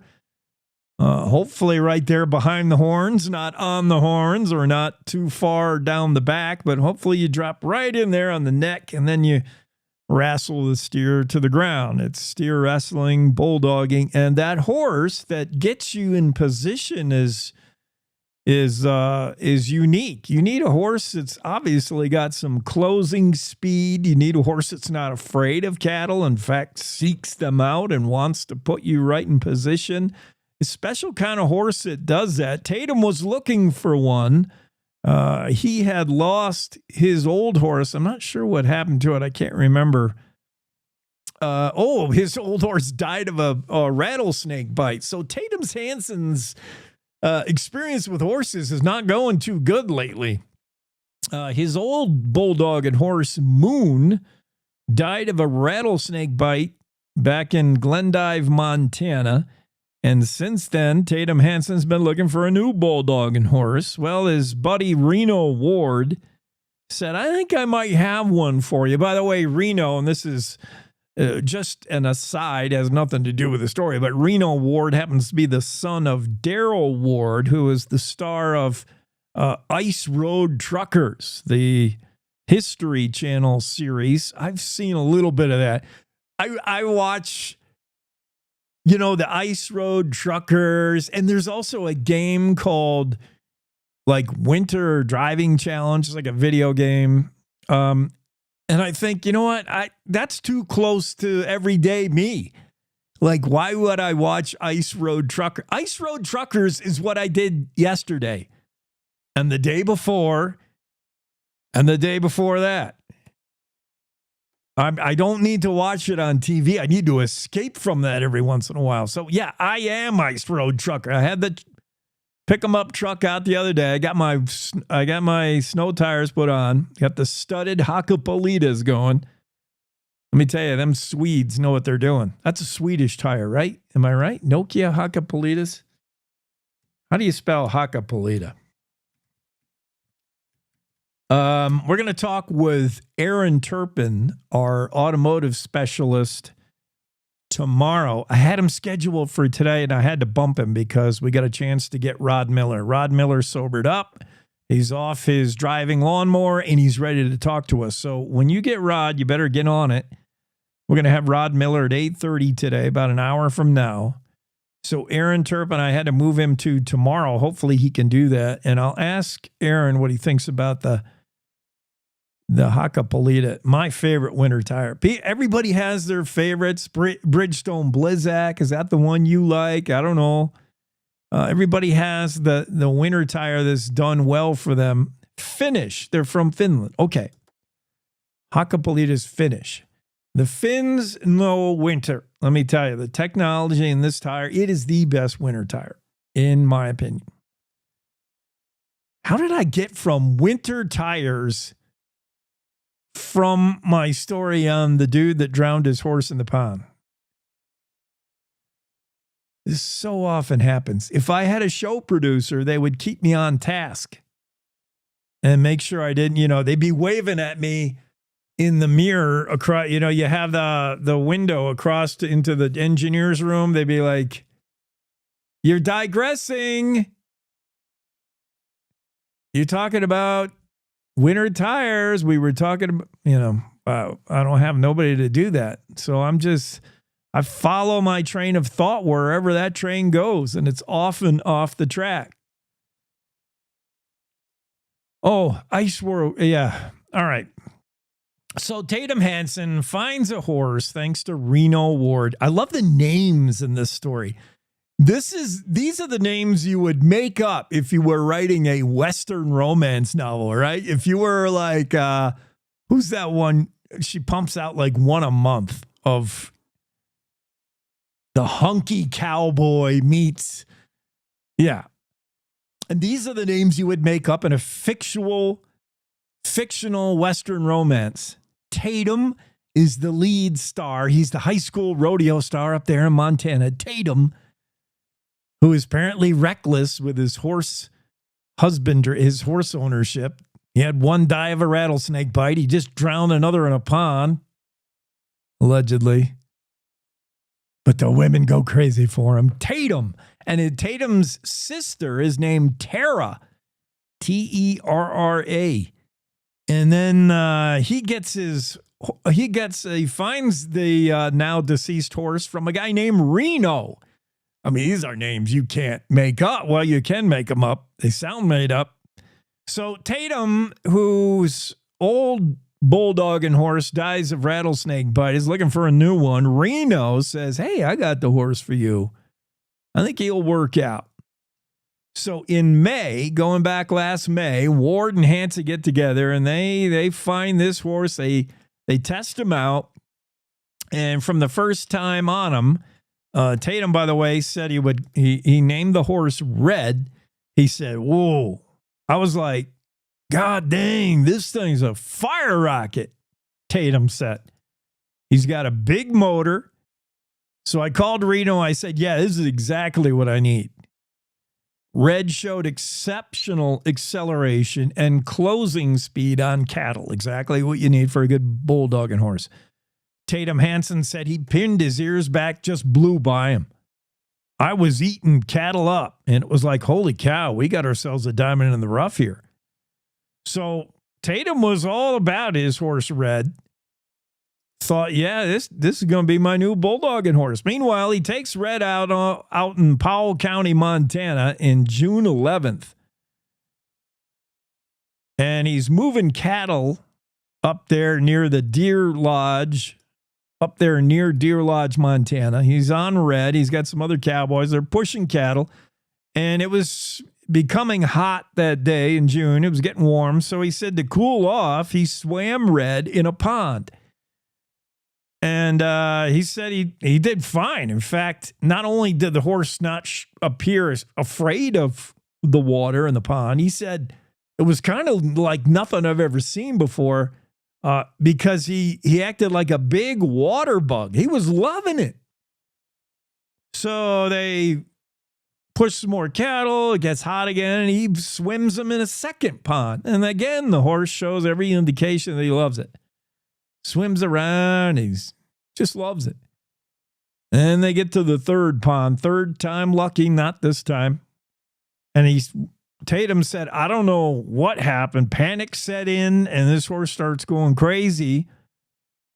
The video ends there. We don't see what actually happens, but apparently Tatum Hansen gets off the horse, swims to shore, and the horse drowns. Just panic, horses will do. When horses are in a panic, they don't use their brain. Many of us have seen that horse owner. When horses start going, they're a flight animal. And when they take flight, when they're panicked, They get all wide-eyed and their brain then ceases to function. And they do all kinds of dumb things. I mean, they will run right into the fire. They just don't think at that point. So this horse drowns, and it has a tie down on, which is going to prevent the horse from being able to get its head up out of the water. And yeah, very difficult for a horse to swim with a tie down. So that right there is the death sentence. But Tatum Hansen will say, hey, this horse did 2 ponds and had no problem. No reason to think it couldn't handle the third.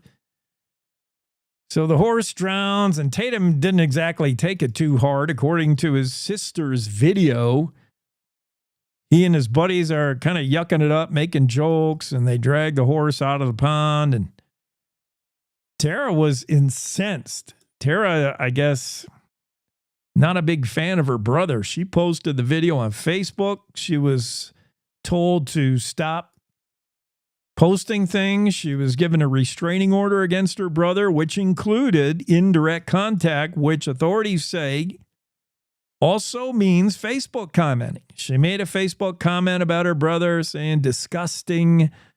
She's like, I just didn't want him to buy another horse. She got in trouble for that. And yeah, now an investigation being launched. Powell County Sheriff Gavin Rosella said, his office investigates about 2 animal cruelty allegations a month. So this is not terribly unusual. And he said what's important when you investigate these is you leave emotion out of it. He said, obviously, there's a lot of high emotion involved in this and similar stories. As a former rancher myself, Sheriff Rosella says everybody has feelings towards the animals they love dearly. It's a good chance, things can get a little crazy and passionate when people are talking about the death of an animal and a horse. So was there any cruelty? Was there any carelessness? Investigation underway. Story from David Madison. Meanwhile, Tatum continues to bulldog up there in Montana on the rodeo team using one of Reno's other horses. That's our top story of the day, the Cowboy State Daily. Let's get into the Zoom room and talk to this young lady. Jackie Dorothy joins us. Jackie, what's going on in your neck of the woods? We have snow in Thermopolis. You do? So that's pretty exciting. Yes. Well, actually in the canyon. I believe in Thermopolis itself, it might have started already to melt. It's been a weird winter, that's for sure. I mean, would you normally have a white Christmas in Thermop? Sometimes, yeah. Absolutely. Yeah. Always. This is the first time I've ever had a brown Christmas here. Yeah, it's been unusually warm, and there has been a lack of snow, but it's coming. I mean, we got it here in Jackson. Cody's got some. I mean, it's in the mountains. That's where Don Day's putting it. It's all Don Day's doing. So, well, that's where we want it. We want it in the mountains as much as we can. What happened on, first, we haven't talked to you in so long. How was your Christmas? Were you in Thermopolis? Definitely. We stayed home. We're homebodies here. Mm-hmm. And it was beautiful, even though it was brown. Yeah. And then New Year's, you were probably out late the other night. Well, I was up late, but again, we kind of stayed home. Okay. All right. But I'm sure you were out partying hard. Well, you know me. Yes. I just barely got back in time to get on the show here at 6. Yeah. Well, Happy New Year. It's hard to believe that it's 2025. I mean, for me, it isn't. Nobody writes checks anymore, but you have to get used to writing or thinking 25, right? And it's hard, January 2nd, how many of us are like, oops, we wrote 24 accidentally on that date? I'm in that part of my life where I'm in shock that how long ago the 1990s were. Yeah, I know. I'm still in my 20s. It's like, how can 50 be looking at me? That's impossible. I know. But there's a whole group of people that don't know anything from 1900. They were born in 05 and all they've known is 2000s. They don't know anything. I just saw a video the other day. It was people's reactions to 9/11 that either were too young to remember or weren't even born. And their reaction was, wow, this was way worse than I've ever been told. Like they were shown the actual news coverage. They just didn't grow up with it. They didn't, they were too little to remember what happened at 9/11. It was just weird. So there's a whole group of people who don't, when you say 1900s, you might as well be saying 1700s. They're like, what? So true. So Yeah. true. Well, we're both history buffs too, so maybe sometimes we live back in the history. I think so. 2025 seems way advanced, way futuristic. What's it got in store for you as far as stories? What are you tracking down? Well, I'm definitely looking for those interesting features. I'm always wanting to interview people and find out about what they've done in their life. I've grown up with the philosophy that everyone has an interesting story. You just sometimes have to dig for those. And it's been fun digging and seeing what we can find in Wyoming. Wyoming is so full of eclectic people with such a varied background. It's been a blast. I mean, everything from artists to the cowboys that, of course, that we're well known for, but the tech world as well. And it's just that's what's in my future is searching out more of those interesting folks. Yeah. And how many times has it happened that you were doing a story about someone, like a profile of someone that's really interesting, and you were interviewing someone else about them? You're like, well, how was this guy? How did he do that? And what do you remember of? And all of a sudden, that interview subject becomes terribly interesting. And you're like, I got to get back to you because you might be a story in yourself. Rabbit holes all the time. Mm-hmm. All right. It's been fun. So over Christmas, we did have several stories that they ran of mine. One of them was about the Wrangler, which is a legacy paper here in Wyoming that has survived the time. And it was all about roping and that lifestyle. But it, again, as you say, when you dig into it, you start to discover more interesting things as well. And it's just been fun to look at how this family has reshaped who they are over the years as technology changes. All right, let me find that story. I'm going to share photos of it. So Paulette is what I would and Jim Moss are what I would call entrepreneurs. They got the spirit. They see opportunities, and instead of just saying, "Oh, that would be cool," they actually do it. Right. It's a great photo of them team roping. So this is a team roping couple. Yep, that's how they got started. Yeah. Was they were traveling around team roping, and they had gone to Arizona, and they were like, "Well, how do we find out how to team rope?" And this was in the 1980s, and they discovered that there was Arizona had a publication that listed all the events. And they're like, "Oh, that's cool. This is very helpful." Then that same summer, they ended up in California. Same thing happened. On the way home, what does Jim tell his wife? "I think we should do this." She said she was terrified. She didn't know anything about publishing, anything about all this stuff. And he says, "You can do it." And so they did. And for over 30 years, nearly 40 years, they put together this publication, which had different lifestyles as well. When Facebook really hit the scene in 2008, there was no more need for this publication telling you where the events were, who won, because it was all on the internet. So then they start doing features and start talking about the people in their group and sharing those stories. And that's what it is today. It's a feature magazine that just kind of features who Wyoming is on the rodeo circuit. So it's still going today. They sold it, Okay. and now they took their arena because they used to put on roping events, and now they have a campground and a vacation Airbnb, and they have people from all over the world that come to stay in their backyard because who doesn't want to stay in an old arena in Wyoming? Yeah, here is the Airbnb that we're showing. It's the their first Airbnb was the teepee. There's During old the Great American Eclipse, Yeah. 2015. And now they've transformed like their granary. They've gotten some oil buildings. You know how they always have in the man camps, the different buildings? Yeah. They got one of those and transformed it into a vacation rental, and it's always booked. Nice. And So I that is was their new that's what they're doing now. Here's a photo, the lead photo of Jim and Paulette roping, and I gotta say that it's a great photo, and it's a great photo to show people who want to get into that event because both contestants and their horses are doing the absolute right, perfect thing. She's in great form, and so is the horse. You can see her neck reining. She's dallied off once. She's got this steer turned, and you see the heeler coming in, his horse right where you want the horse, right on the hip, and the horse is staring right down at that steer with his ears back, like, and Jim's ready to whip that rope on the back legs. That looks good. That's a nice shot.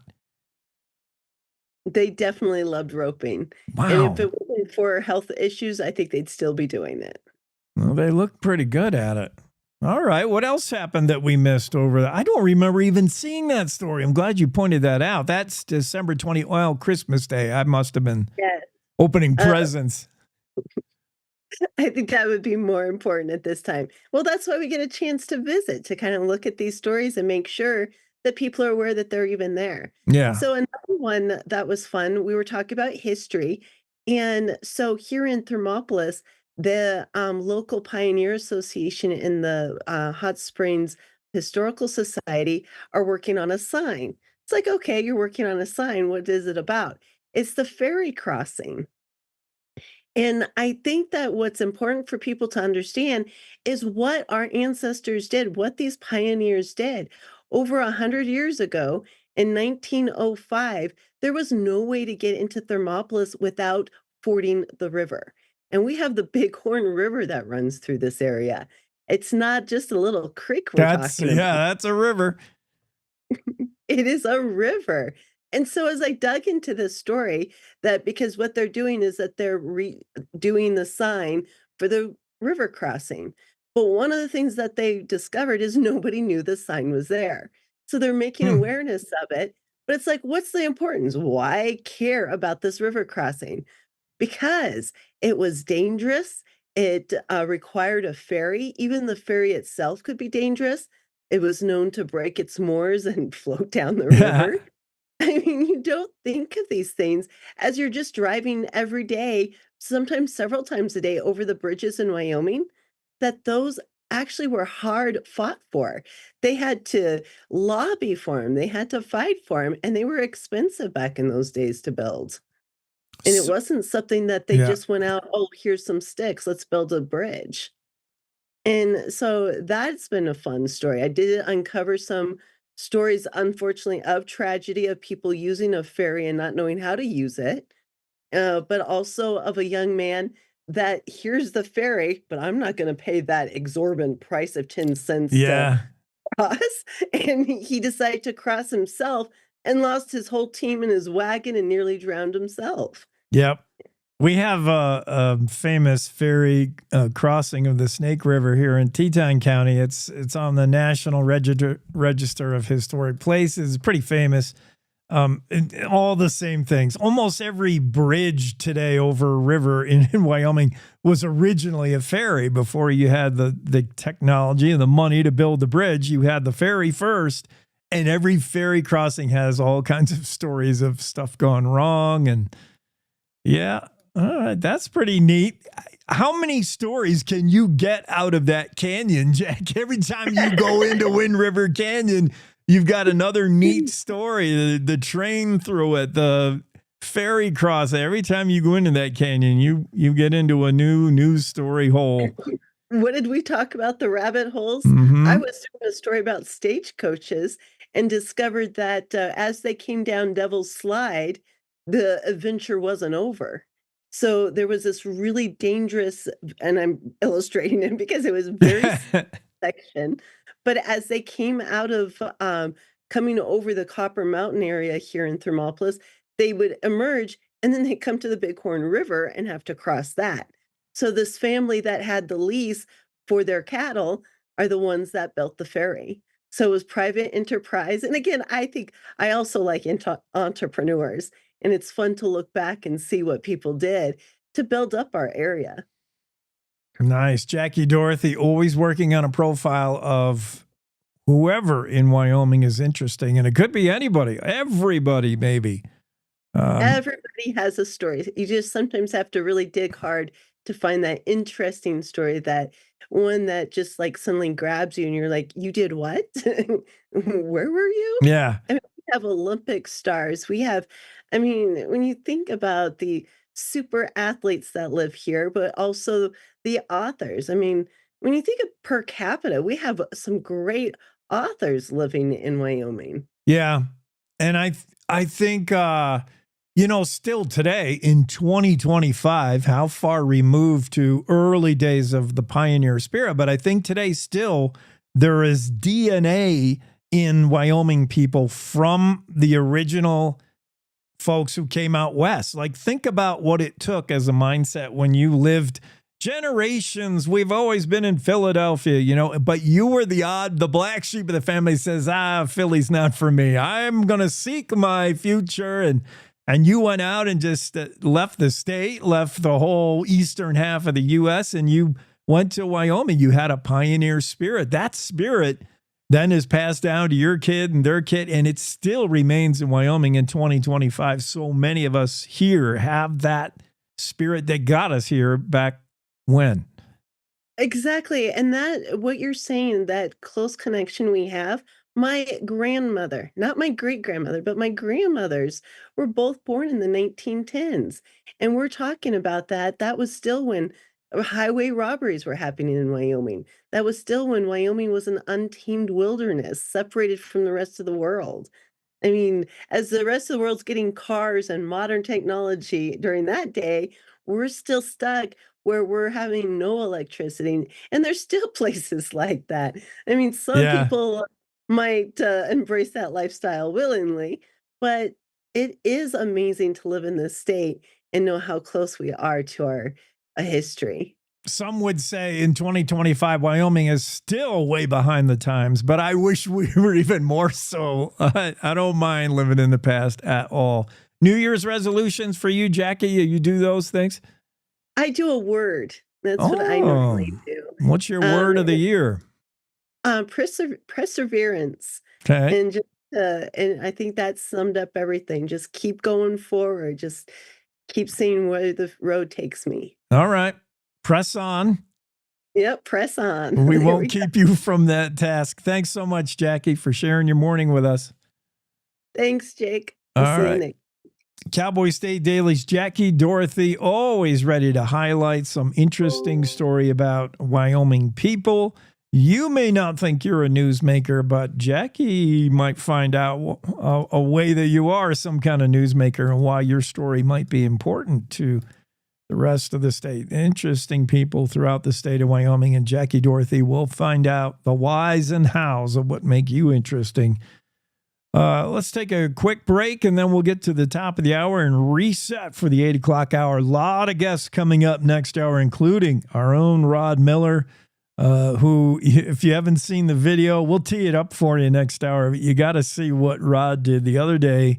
It was, I don't know whose idea this was, but thankfully the Laramie County Sheriff's Office came together with Cowboy State Daily, and we all cooked up some crazy idea riffing off an old WKRP in Cincinnati TV show.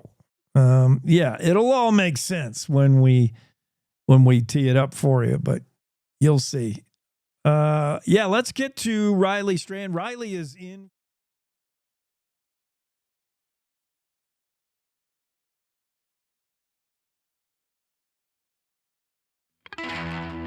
It's time to take a look at what's happening around Wyoming for Thursday, January 2nd. From the Cowboy State Daily Newsroom, I'm Riley Strand, in for Wendy Core. Although Devil's Tower gets all the attention for unexplained phenomena in Wyoming, the National UFO Center reports that Cheyenne is top in the state for UFO sightings. Cowboy State Daily's Andrew Rossi reports that that isn't so surprising, since UFO sightings tend to correspond to population density. Plus, Cheyenne is home to an Air Force base. They can be just weather balloons or drones that people have seen, but there are phenomena that they can't explain, or they won't explain. So that's given some credence to the idea that UFOs are worth taking seriously, which is why sightings are encouraged to be reported, because it's giving us more information. The Mutual UFO Network, an organization of civilian volunteers that follow up on sightings, hopes more Wyomingites will make reports in the future. Teton County State Representative Andrew Byron wants to take river otters off Wyoming's protected species list, where it's been for about 70 years. House Bill 45 would allow Wyoming Game and Fish to manage the species.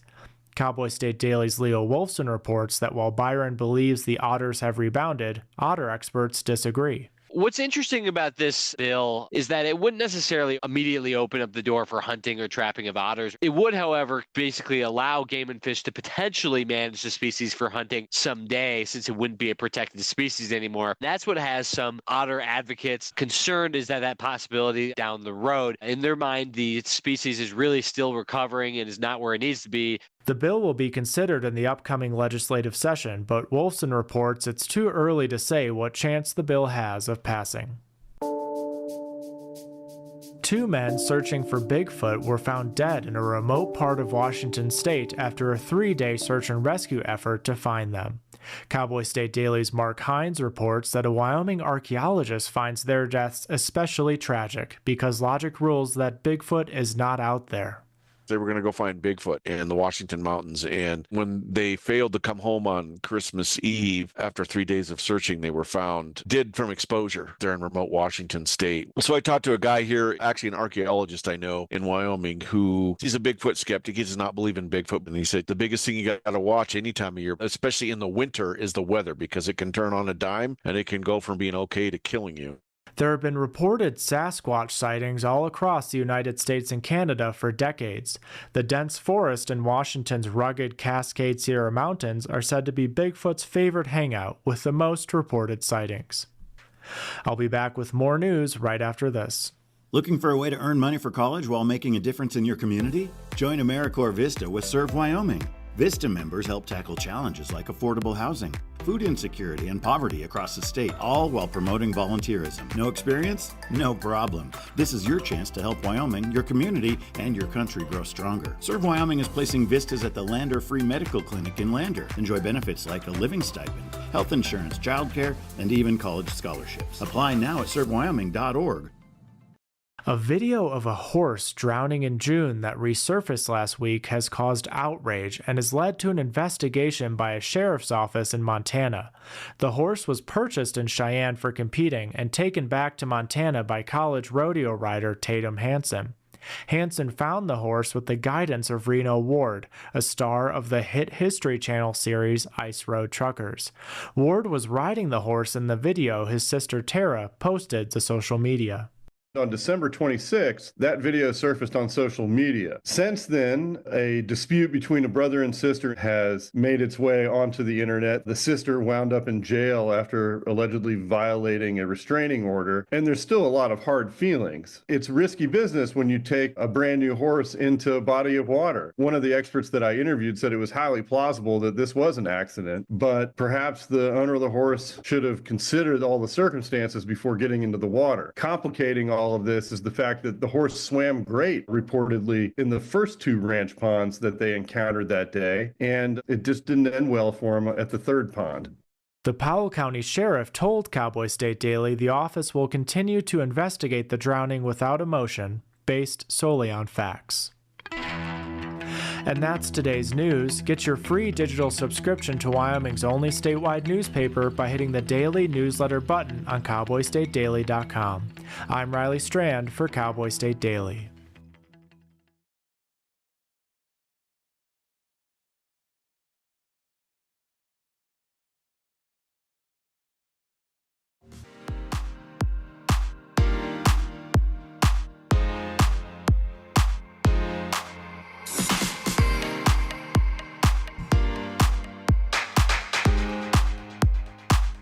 Cowboy State Daily Morning Show, 5 past the hour, Thursday. It's 2025. Start writing your checks accordingly.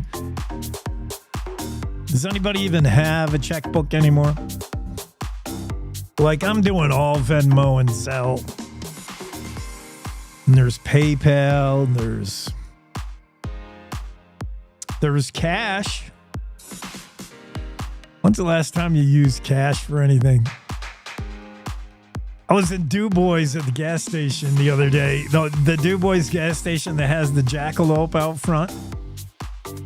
And this guy was paying for some beef jerky. I mean, how Wyoming is that? Buying beef jerky with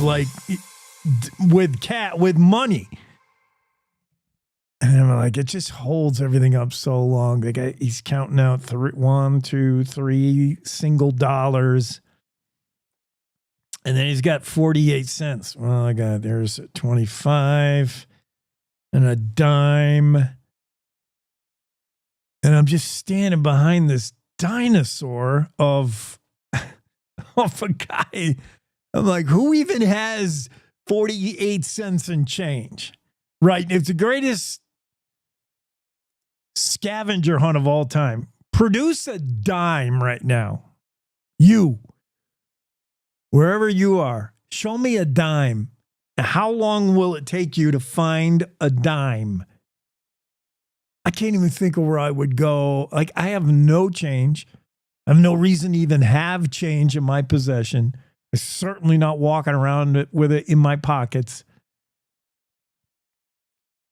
But it'd be a great, if you're on a game show or you're, doing some party game, it'd be a great game. Show me anyone with a dime.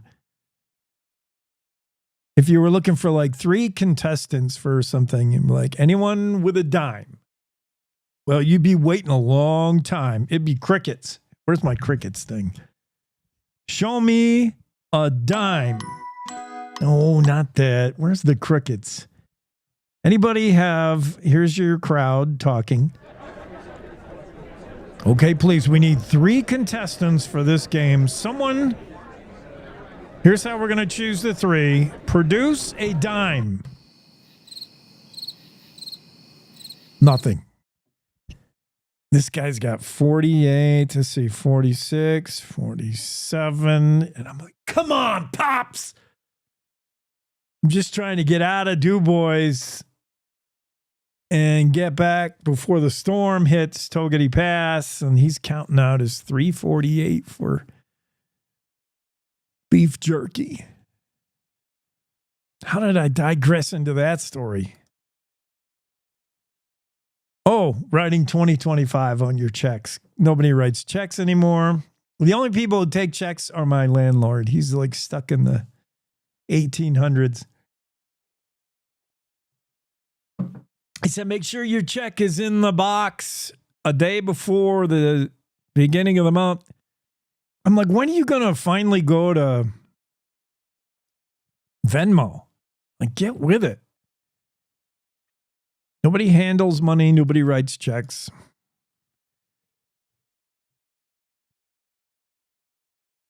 These guys, this story from Mark Hines, who was going to join us here in a minute. Bigfoot hunters die searching for Sasquatch. Obviously, people dying is not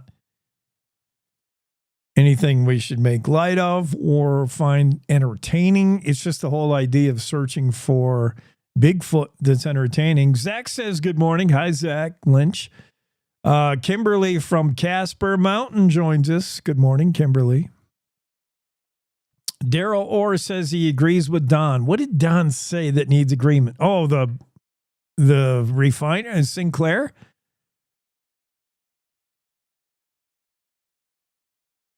Daryl Orr, who is the trucker we've talked to. Daryl is a weather guy. So Daryl would know when I say weather guys don't like other weather guys. If you ever had a party and just invited the meteorologist, it'd be one big stare down. But Daryl's a meteorologist turned trucker.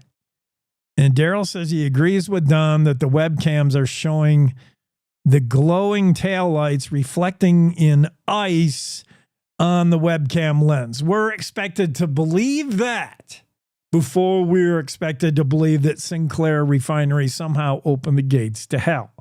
I think that's the easier conclusion to jump to. rather than this. Ice crystals have formed on a camera lens to reflect the brake lights of people on I-80. Huh. And a weather guy knows this, Don Day? No, I've seen the video.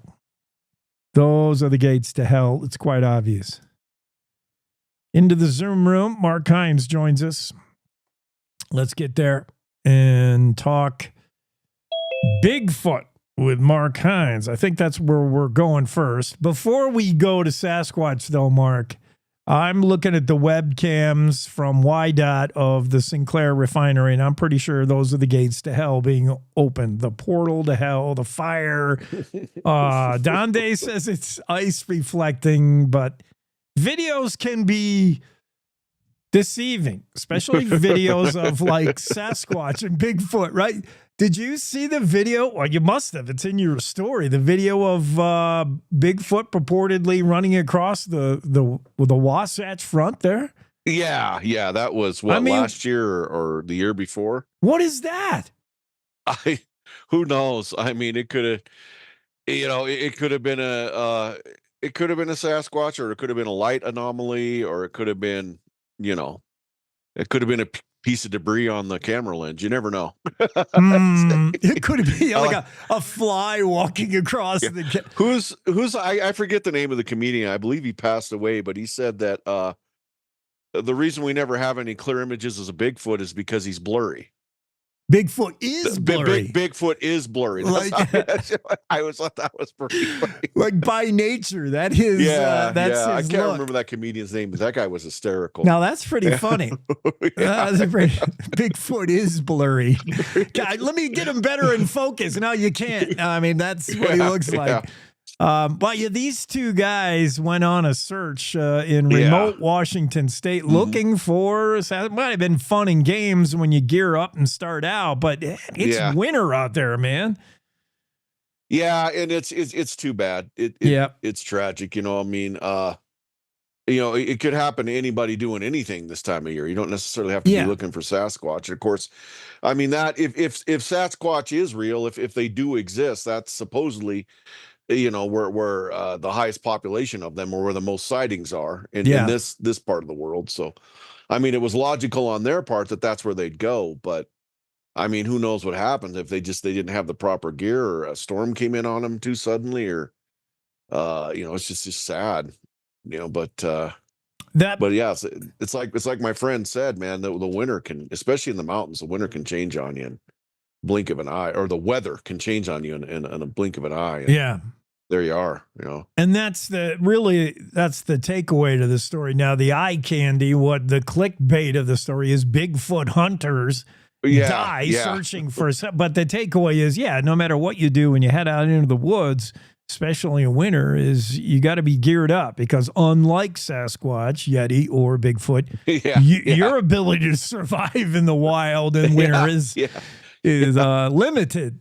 You got to know. So, supposedly he has that multi-layered natural fur coat, so he's fine. He's not going to freeze to death. But you are. That's right. That's right. Yeah. Chronic wasting disease, CWD, as it's not only a deer thing, it's an elk thing, and man, any cervid, moose, deer, elk, that's right up in your neck of the woods. I don't, all my years in Wyoming, Jake, that Jackson and that National Elk Refuge, that's somewhere I've never gone. I've never been. About as close as I've been is Victor, Idaho. Back when I lived in Idaho. But yeah, I mean that's close to home for you. So I was almost going to ask you what you thought about it. Yeah, it's right. I mean, there is definitely concern besides the National Elk Refuge, the big federal reserve, huge, which they're under a mandate. They're under a 5-year step down feeding plan, with the idea that you would, after 5 years you would wean, and they're feeding less, and they're feeding for shortening the season they feed. They're trying to do both. And I mean, there has been some calf mortality because obviously the elk aren't ready for it and used to it. But the idea is you can't just feed supplemental winter feeding like you've been, because it does invite disease. These animals are pretty close together. I went by the refuge the other day. They got about, according to the counts in mid-December, late December, 3,000 elk on there now. They'll be double that here very soon. And yeah, the way they feed them, they get a little tight. They try to spread it out, but they're close enough that if one elk has it, a bunch are going to have it pretty quick. There's that. And then, of course, with elk, the big concern is brucellosis, you know, which the concern there is it originally came from cattle, but the concern is it being passed back into cattle herds, because that brucellosis-free certification for the state of Wyoming is important. I mean, that, you know, we lose that can, you know, that can screw up your interstate trade and all kinds of things. Yeah. So that's big. That has big implications.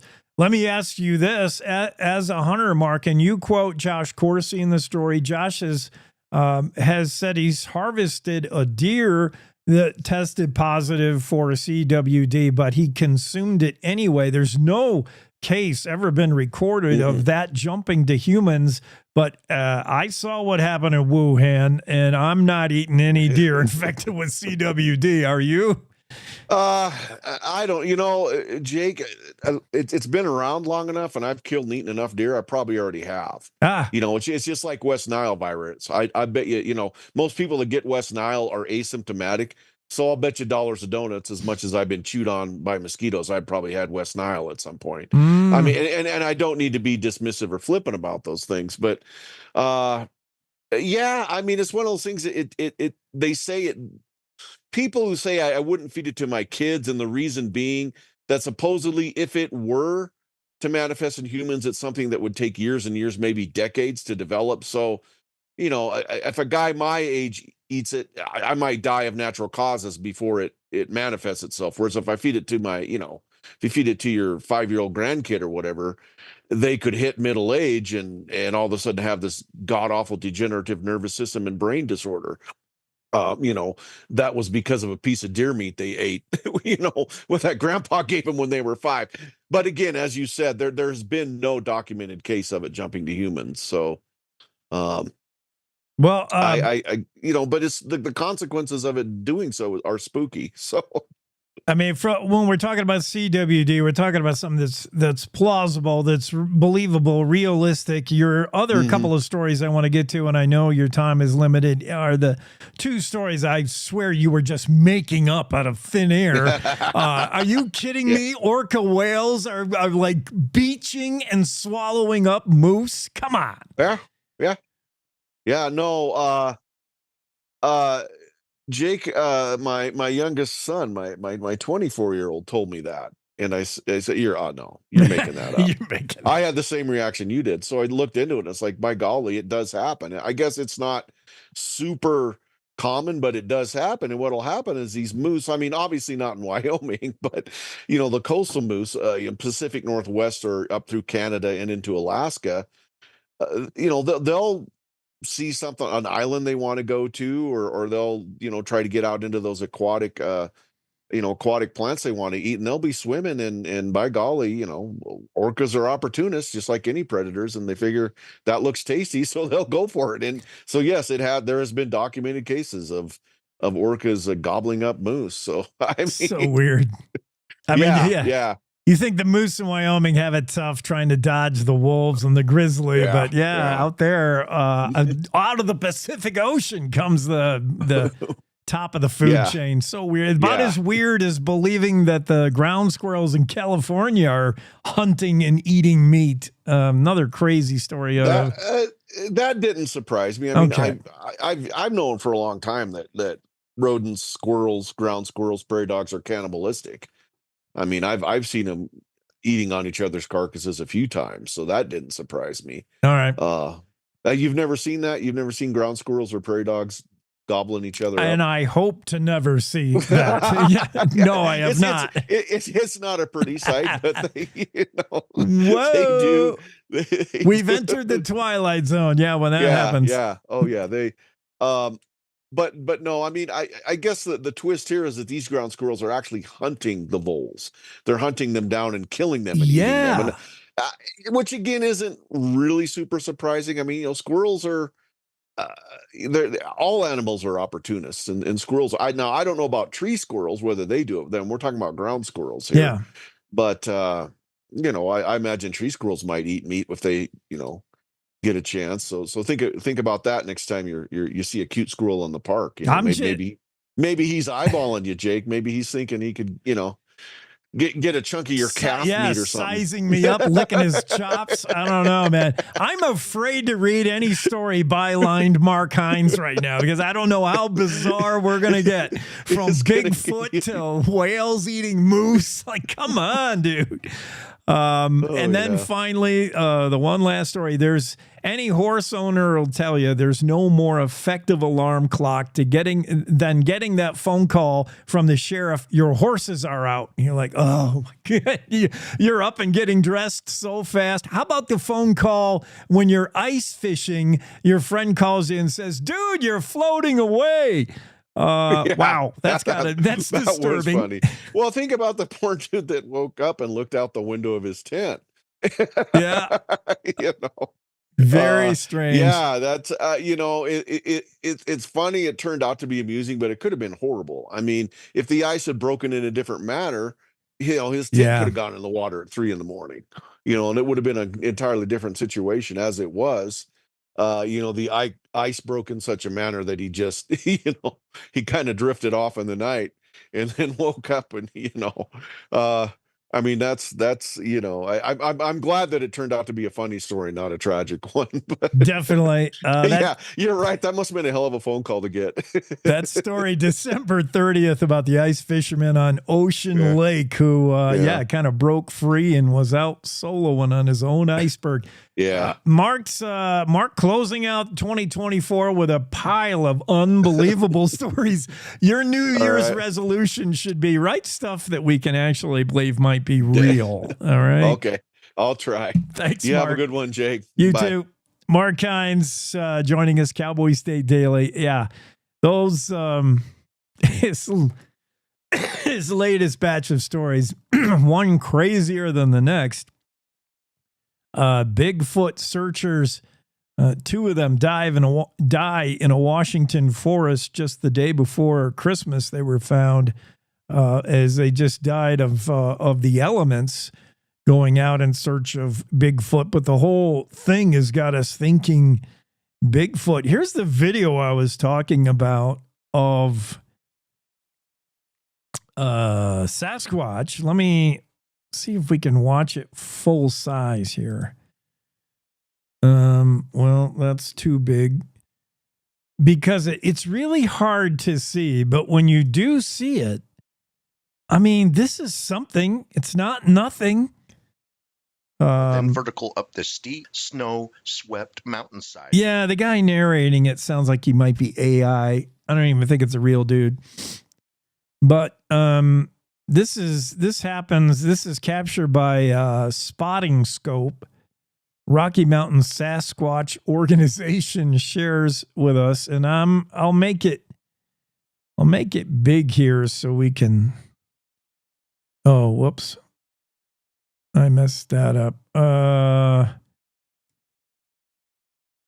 Click exit. All right, I'll try to make it big for you so you can see this set. There's one portion of the video right about here, and hopefully you're following along with us on video. For the podcast viewers, sorry, this won't make it. That is something walking across the mountains. You see it? It looks to be something erect that's casting a shadow, and it's really jumpy. Here's what the video. Look how fast this thing is getting across the mountains. Right there in the bottom of your screen. Right there, it comes in a little better. I mean, that's something. And it's moving really fast with ease over the mountains. Yeah, I don't know.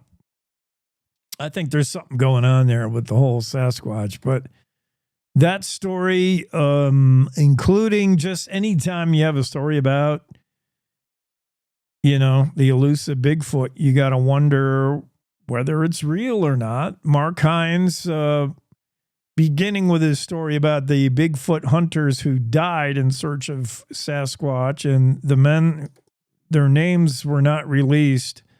37-year-old and a 59-year-old. They were found Saturday after a 3-day search.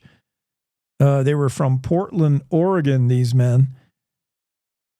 And they had convinced themselves they were going to find Sasquatch. Mark Hines interviewed retired University of Wyoming archaeological professor Robert Kelly.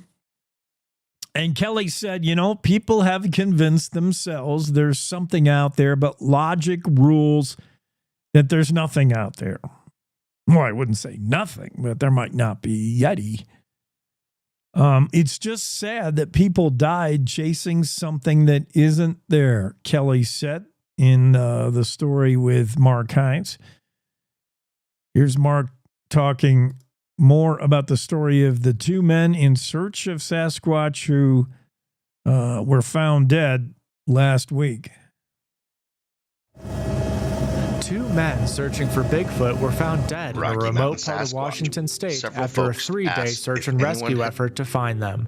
Cowboy State Daily's Mark Hines reports that a Wyoming archaeologist finds their deaths especially tragic because logic rules that Bigfoot is not out there. They were going to go find Bigfoot in the Washington mountains, and when they failed to come home on Christmas Eve after 3 days of searching, they were found dead from exposure there in remote Washington state. So I talked to a guy here, actually an archaeologist I know in Wyoming, who he's a Bigfoot skeptic. He does not believe in Bigfoot. And he said the biggest thing you got to watch any time of year, especially in the winter, is the weather, because it can turn on a dime and it can go from being okay to killing you. There have been reported Sasquatch sightings all across the United States and Canada for decades.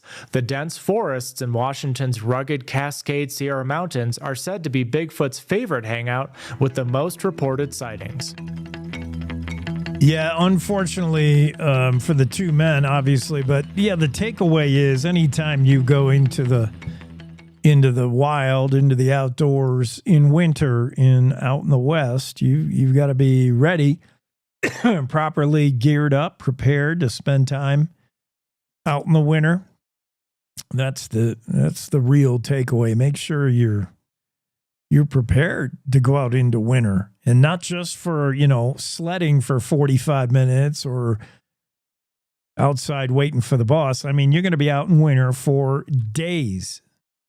Are you ready for that? Are you geared for that? Are you prepared?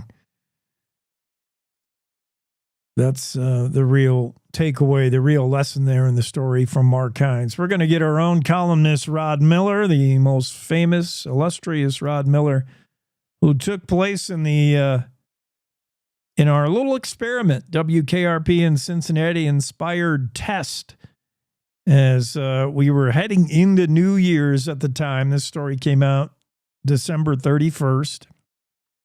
And along with the help of Laramie County Sheriff's Office and a little bit of Wyoming whiskey, our favorite whiskey, we conducted an experiment on whether drinking does impair your ability to drive. We found out on the WKRP in Cincinnati bit that drinking does not affect your average DJ, which should be of no surprise, right? Here's a little bit of that bit. Back in the day, it was pretty funny.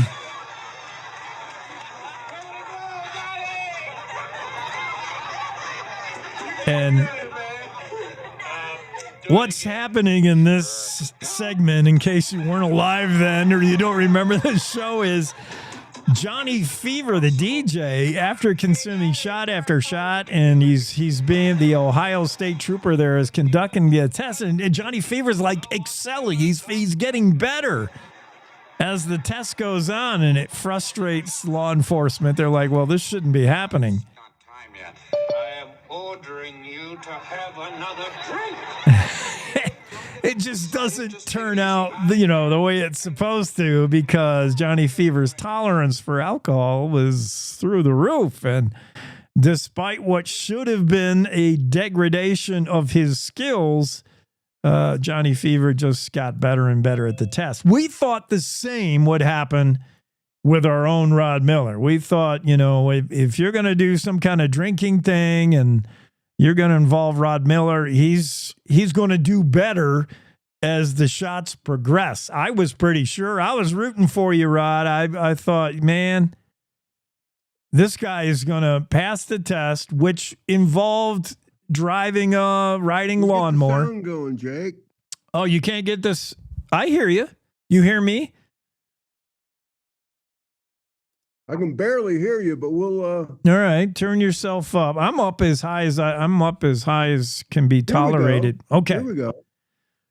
So I just played a little bit of the WKRP in Cincinnati, give people the idea of what we were trying to do, what the Laramie County Sheriff's Office was trying to do, and just to show the effects of drinking and how it could deteriorate your motor skills. I thought going in, you would be a Johnny Fever type. You would get better, or at least show no signs of anything. And I think you thought that too. I to be honest, I haven't seen that WKRP episode.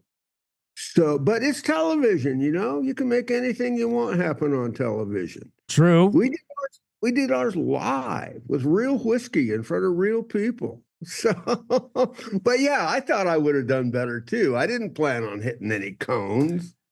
Now, in your defense, even sober, it's hard to drive that deal. You talked about the steering. That's not power steering in this lawnmower. It was like hard to maneuver when you started. But that machine sucked, Jake. Yeah. To begin with, it's made in Sweden. It was a Husqvarna. You know, wait a minute. No power steering. I'm a Husqvarna fan over steel saws anyway. But okay. So I would choose a Husqvarna in a chainsaw fight. Okay.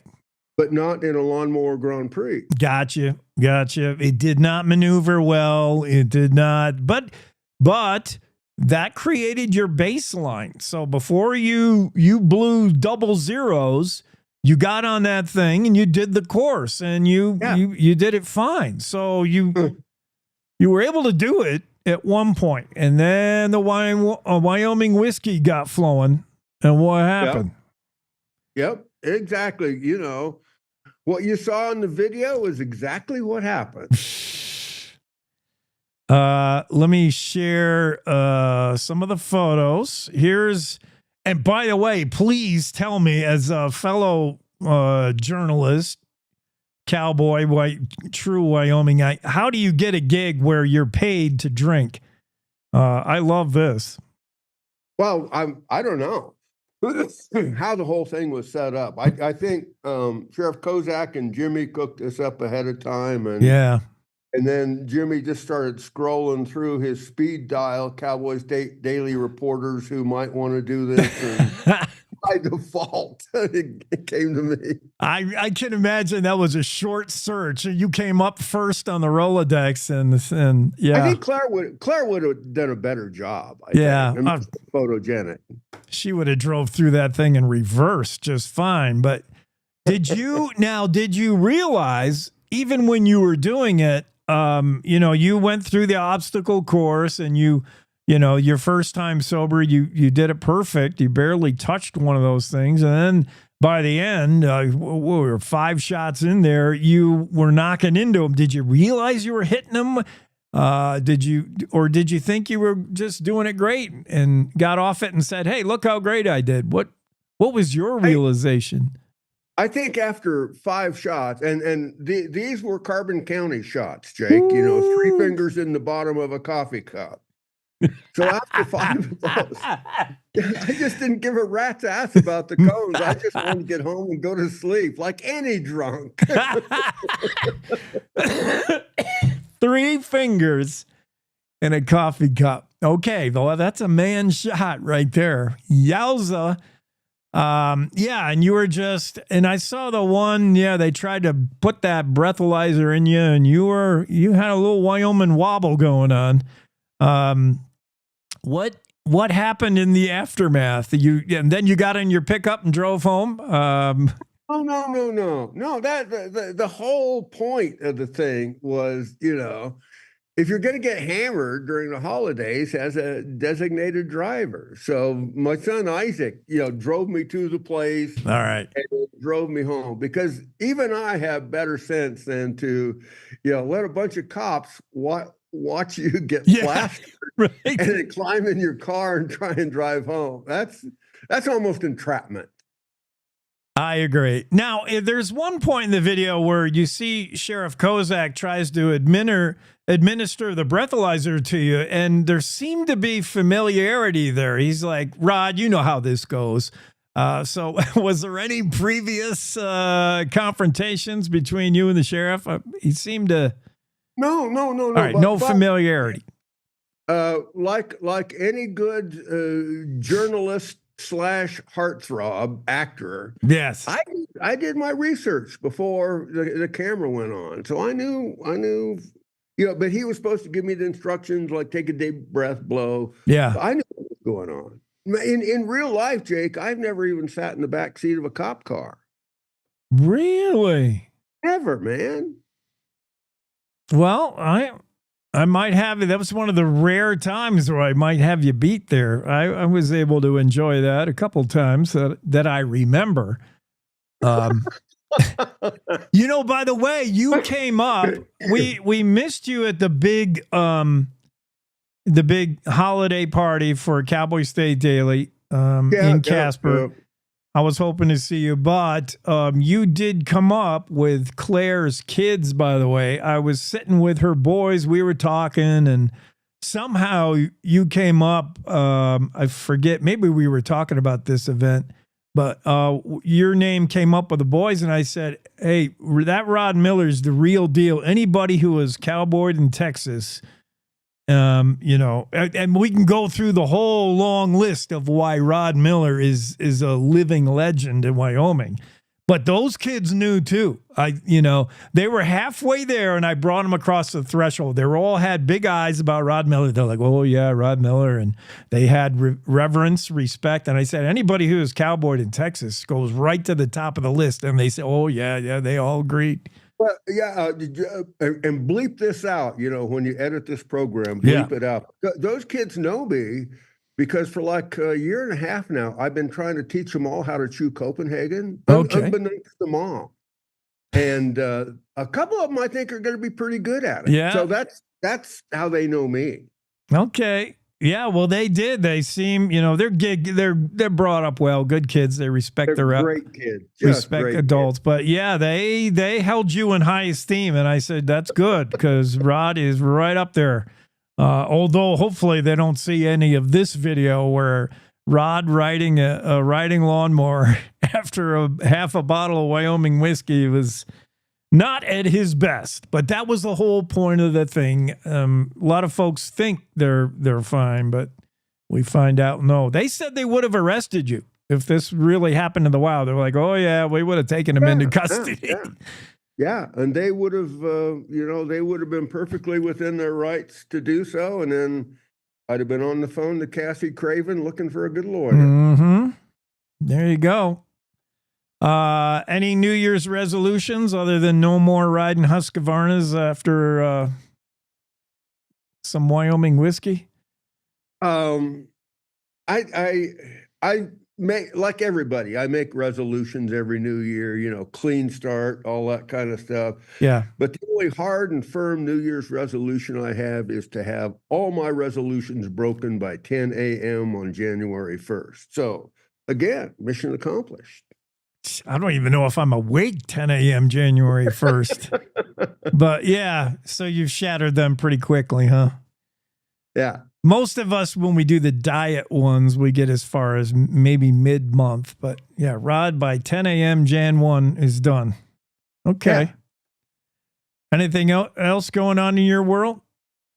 That's kind of a personal question, Jake. Well, I did see. I was watching your program this morning, and you and Greg, I think, or Mark, were talking about the guys who died hunting for Bigfoot up in Washington somewhere. Yes. And the thought process started. Well, shit. How can they hunt them? The Bigfoot's got to be on the endangered species list. Got to be. can't be enough of them for guys to go out there and hunt them.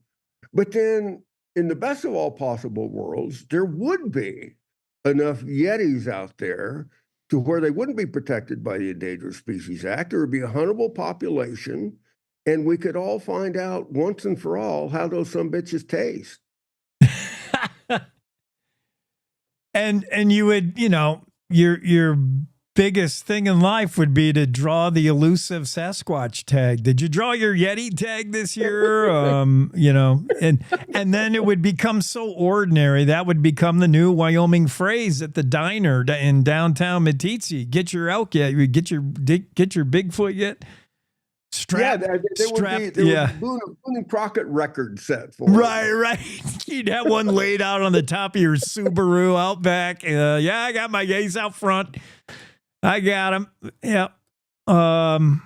We can only hope because, as elusive as they are, you shouldn't be hunting Yeti, not legally. You can't even hassle an otter anymore. They're so protected. But certainly Sasquatch would be under some kind of federal protection, I would imagine.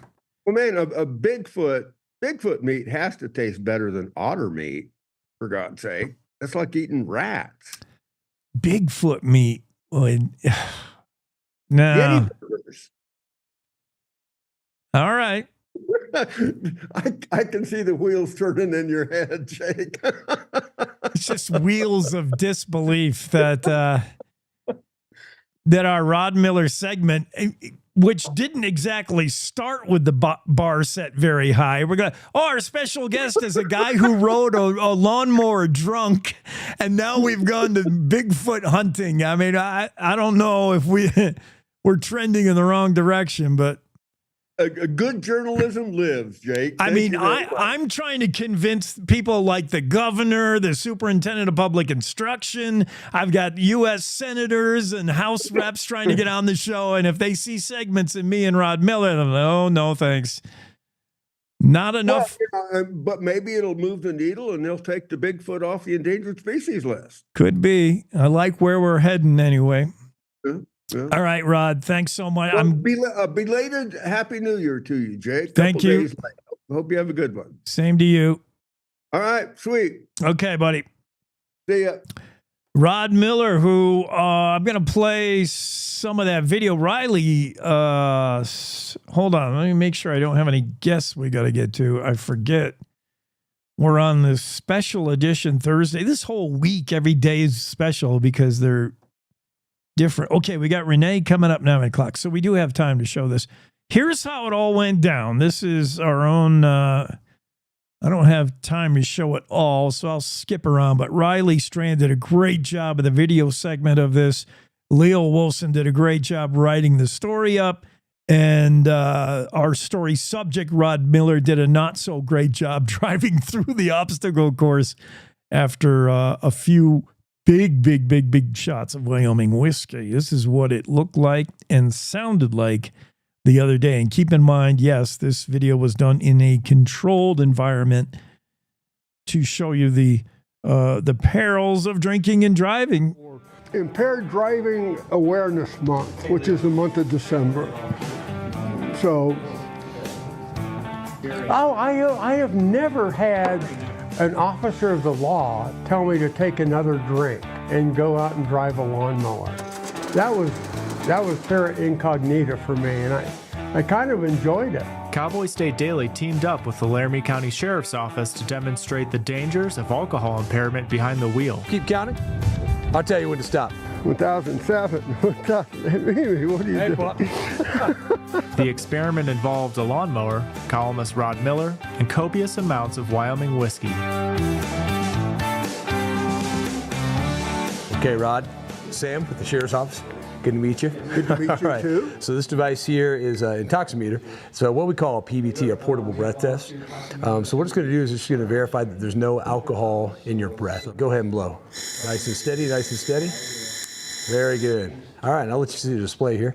Right now it's showing 0.000, which means there's no alcohol in your breath, alcohol content. So you're sober. Congrats. For now. All right, that part of the story is the most unbelievable, that they could catch Rod Miller at any point in the day where he's blowing double zeros. That was a rare moment indeed. Okay, let's continue.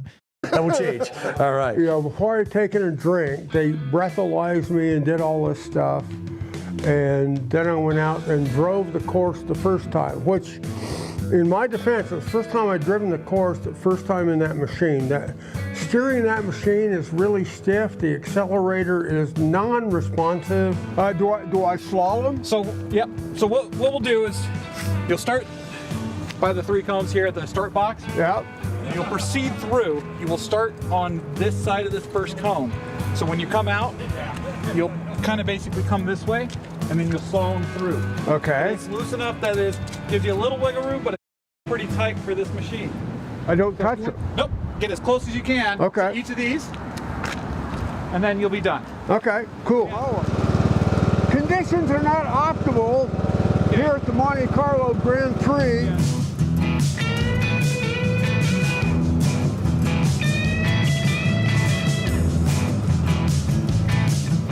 Totally sober, Rod breezed through his first run, leaving all cones untouched. Yeah! Everybody timed me, but then I did it and came back in and drank a bunch of whiskey, and they breathalyzed me and did the test. This is a product placement for Wyoming whiskey.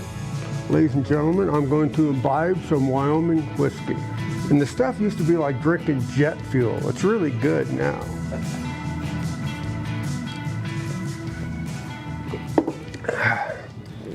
Nick. Swamp. I had to drink some whiskey and then sit on a couch for like 10 or 15 minutes to let it get into my system. And I thought that was overkill. If I drink some whiskey, man, it's in my system and I'm ready to go drive. It's slow, man. But I think I learned how to slalom it. You take those turns really wide. You don't we cut them close. So if I take those turns later in the scene, and he's further along the bottle now, and hit 6 this time. Deputy Mossback, yeah. 0.10, I think. Yeah, he's 0.10, yeah. So 0.10 after 6 shots. So that's over the limit, by the way. 0.08. Like the officials at a Kansas City Chiefs game. They gave the opposite team the bulge, and I think I did better. But they had the numbers to back it up, so. Yeah, Rod ended up not performing that great. Close course was the loss of that fine muscle movement, that fine motor control, and then the change in his cognitive state, right? His ability to divide his attention between tasks. In that area, we see a direct similarity between what you do driving that lawnmower in a closed course and what you would do on the roadway. But if you use too much alcohol or even drugs and you go drive, unfortunately, what could happen could be life-altering. And if this story or if our efforts at the Sheriff's Office can prevent that, then we'll have a success at the end of the day. Again, if you mix alcohol, if you go out and have a good time during the holidays, just remember there may be a time to step back and admit you've had too many, and just be safe by getting a ride, a designated driver, an Uber or a Lyft or something to get you home safe. Yeah, good point. Good story. I mean, with obviously the public service announcement aspect of the story is to highlight how you may think, you're okay drinking and driving, but, I think we've all been the sober one at a party, and we've seen people who've been drinking, and it seems so obvious, right? Someone who's had 3, 4, 10, and they're trying to act normal, but it's so like, come on. And that's unfortunately how we look when we've had some and pretend that we're going to be normal and drive normal, and we're probably not. Laramie County Sheriff's Office, thank you for their cooperation in having a little fun with us. All of it riffing off that WKRP in Cincinnati inspired test where we tried to figure out who of Cowboy State Daily could buck the system, be the salmon swimming the other way with the stream, I guess, and be the different Johnny Fever that would actually get better at a driving test after consuming alcohol rather than get worse. And we thought, well, Rod Miller, he's got to be the guy who could do this. Plus, he was the only guy that showed interest in doing it. But Rod's not, maybe Rod back when he was 37 years old, but Rod's 73 now, and he just, he can't hold his whiskey like he used to, maybe. But we find out from Laramie County Sheriff Brian Kozak that really no one can. You're just human. We're all just human except for Dr. Johnny Fever. And just do the math, do the numbers. You know, a shot of whiskey equals a beer, equals a glass of wine. It all equals 0.02 for the most part. Now, depending on your weight, etc., not your tolerance. Doesn't matter how much you're good at drinking. The BAC that you blow on the machine, your blood test, your blood alcohol content is not fudgeable, if you know what I mean. I mean, that's just straight numbers. It doesn't matter if you're Johnny Fever, Rod Miller, or somebody who's never had liquor touch their lips. Your BAC is going to be the same. Now, your ability to handle that and to function with drinking could be different from a high tolerance drinker to a teetotaler, but the numbers don't lie. And a shot is equal to approximately 0.02%. If you have one shot and you go out and drive and they pull you over and you blow the breathalyzer, you're gonna blow a 0.02, and your body is able to work off about one shot an hour, or one beer an hour, or one glass of wine an hour. One drink, a 0.02 an hour is what the drop off will be. So if you have 2 shots in 1 hour, you're going to blow a 0.04. If you have 2 shots over the course of 2 hours, you'll blow a 0.02. One of them you will have worked out of your body. So Rod Miller, after I think they said 5 shots, was 8 shots.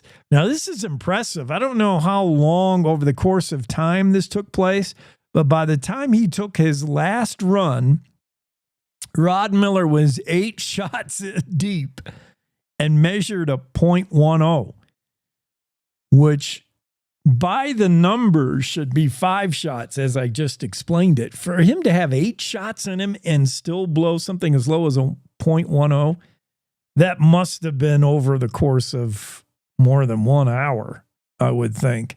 But after 8 shots, he performed pretty poorly on the driving test. His cognitive tests were also pretty bad. And the breathalyzer didn't lie. The BAC at that point for Rod Miller was illegal to drive. He was past the legal limit of 0.08. He was 0.10. And it's a good lesson this time of year or any time of year about the danger, not only the dangers of driving impaired. We know what the aftermath and the dangers could be. I mean, something as little as a fender bender and property damage to, the lives of other innocents at stake. But also the dangers of thinking you're okay. And most of us will. Most of us, even after drinking, say, I can drive. I might not be able to walk, but I can drive home. Yeah, we all overestimate our ability to drive after drinking. And that's something the Laramie County Sheriff's Office and all LE everywhere would like to stress. You are not Superman behind the wheel, and however good you think you drive is not how good you're probably actually driving. Big gap between those two.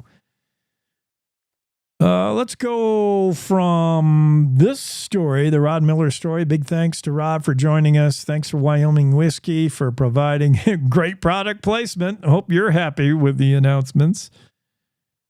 Let's go from that to Rodeo, the Western Ag Network's Rodeo Roadshow with Will Rasmussen. It's the Rodeo Roadshow on the Western Ag Network. Hi, everybody. I'm Will Rasmussen. Happy New Year.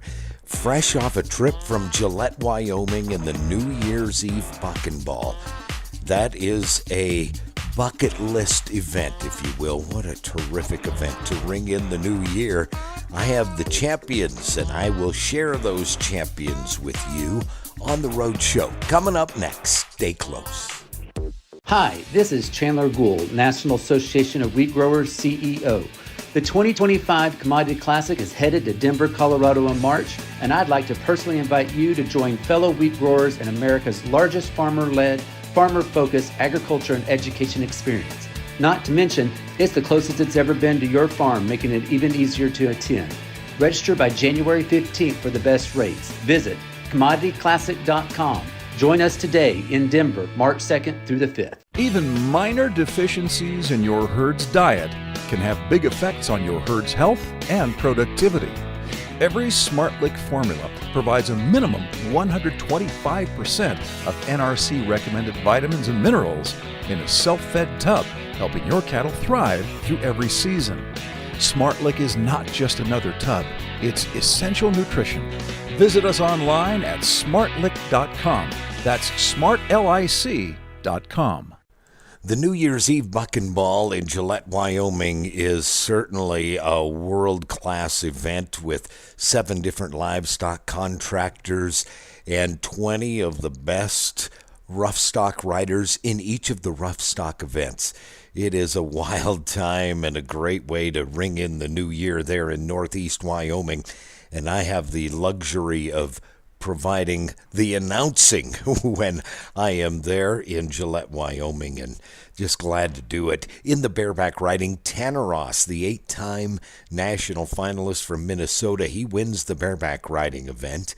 In the saddle bronc riding, Sage Newman splits the title with Leon Fountain. Sage Newman, Melstone, Montana, the 4-time national finals qualifier, the Montana Circuit champion.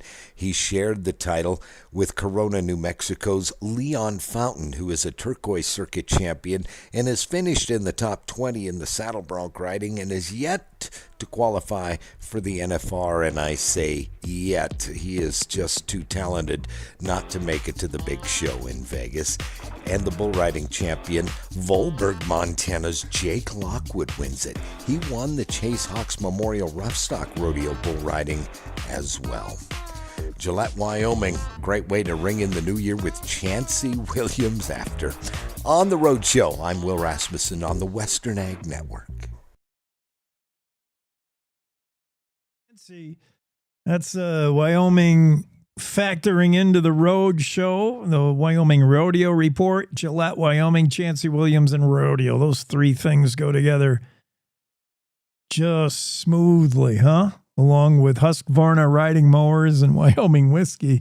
He's just, whenever Gillette, Chancey Williams, rodeo. What a perfect trifecta. I'm trying to, I'm a little more distracted this morning than usual. I'm trying to set something up with Congresswoman Harriet Hageman. At last minute, we're working on it. She had a rare opportunity to get with her, and we were talking to Rod Miller at the time. So, I mean, you gotta choose. We can't have everybody on all at once. Although those 2 on at the same time would have been fun. But I wouldn't want to put Representative Hageman through that. But we're trying to get Congresswoman Harriet Hageman on the show. She was on previously a couple of weeks ago talking about a whole bunch of issues facing Wyoming, and she wants to. We both want her on here to talk about the whole woke agenda. She is now going to be the woke police. And we'll tell you what's going on with that. And hopefully we can get her on the show here. Keith Keith Gingeray pops in. He's been watching us in the 8 o'clock hour in Teton County. That's cool. Next to Cassie Craven, Keith Gingeray is probably the greatest lawyer of all time. Should be in the Lawyers Hall of Fame. And one of my favorites. I'm glad that you found us, Keith. I hope more people continue to find us, whether you're in Teton County, Washakie County, or outside of Wyoming. Had a lot of folks watching and listening from outside the Cowboy State and doing so they can remain kind of connected.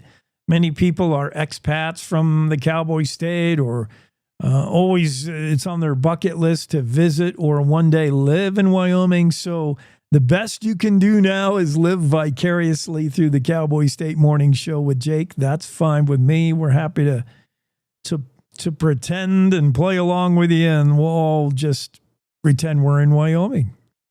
Let's do it. We do it every morning, 6 to 10. I want to take a quick break, see if I can get anywhere with Representative Hageman, and we'll also dive into our next batch of stories. In fact, let's just get to the top of the hour news here. It's 9:01. All right. We could do that. It's Riley Strand in for Wendy Core. It's news. It's time to take a look at what's happening around Wyoming for Thursday, January 2nd. I'm Riley Strand, in for Wendy Core, bringing you headlines from the Cowboy State Daily Newsroom, brought to you by the Cowboy State Daily Radio Show with Jake. Listen every morning from 6 to 10 a.m. on CowboyStateDaily.com, and soon will be broadcast on your local radio station. A video of a horse drowning in June that resurfaced last week has caused outrage and has led to an investigation by a sheriff's office in Montana. The horse was purchased in Cheyenne for competing and taken back to Montana by college rodeo rider Tatum Hansen. Hansen found the horse with the guidance of Reno Ward, a star of the hit History Channel series Ice Road Truckers.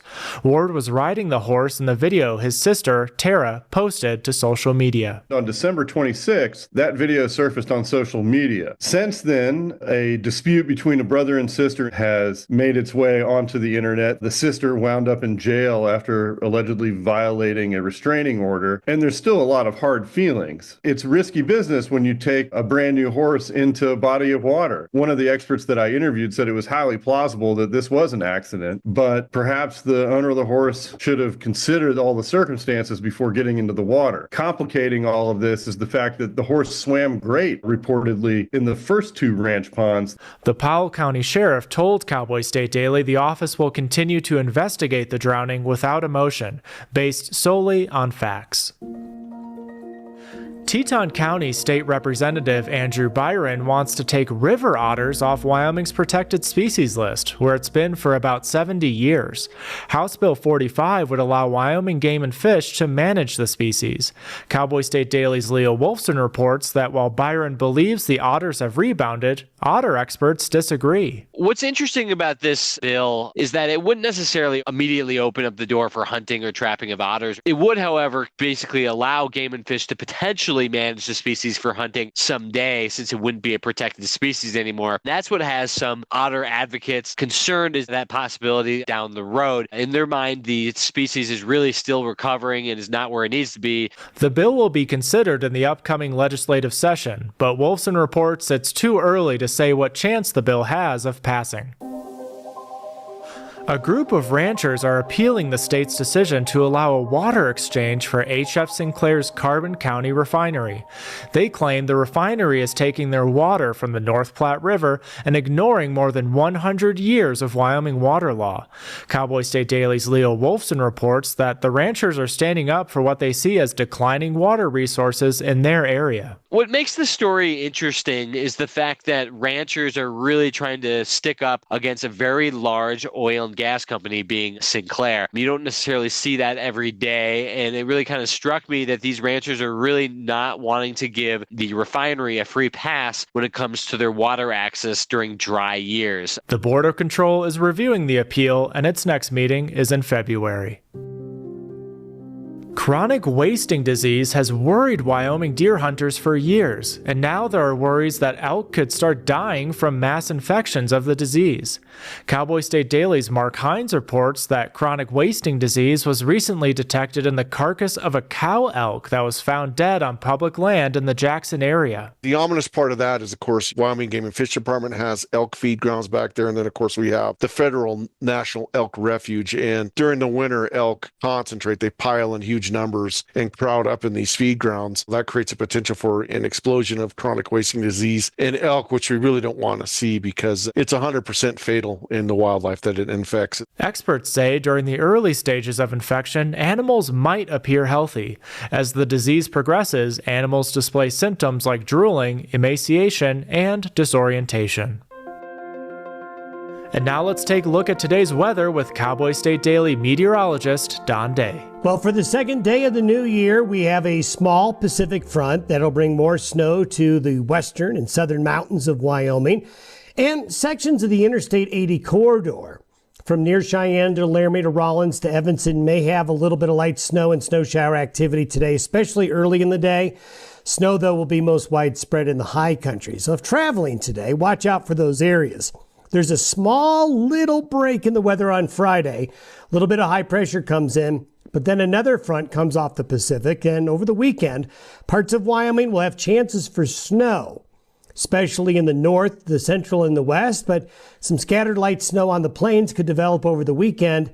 That's a possibility, along with temperatures this weekend into early next week trending colder. You can get Don's full forecast on the Cowboy State Daily website. I'll be back in just 15 seconds with more news. Open enrollment is here.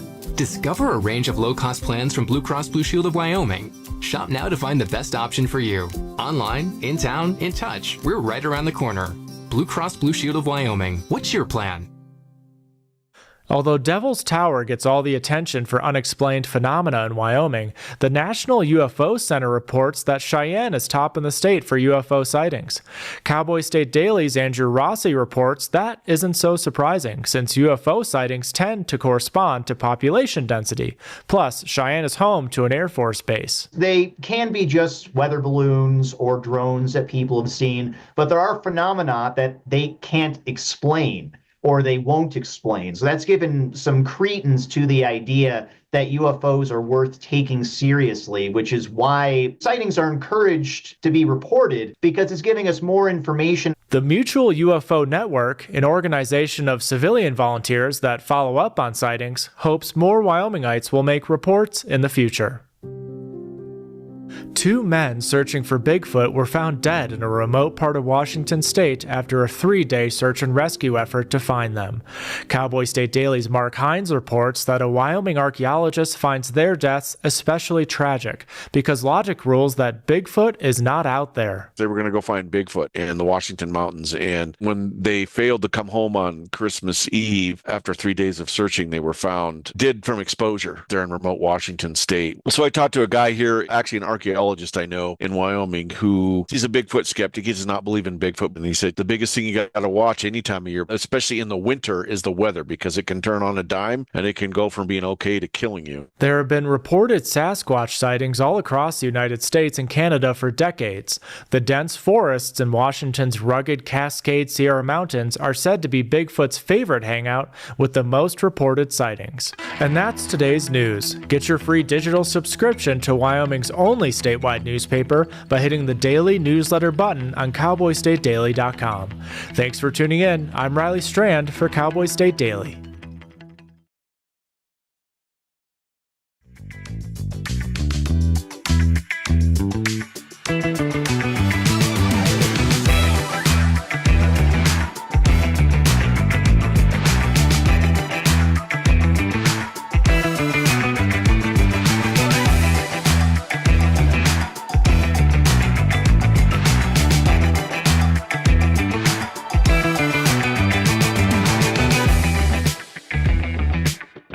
Back to the show, Cowboy State Daily Morning Show 909. Thank you, Riley, for top of the hour news.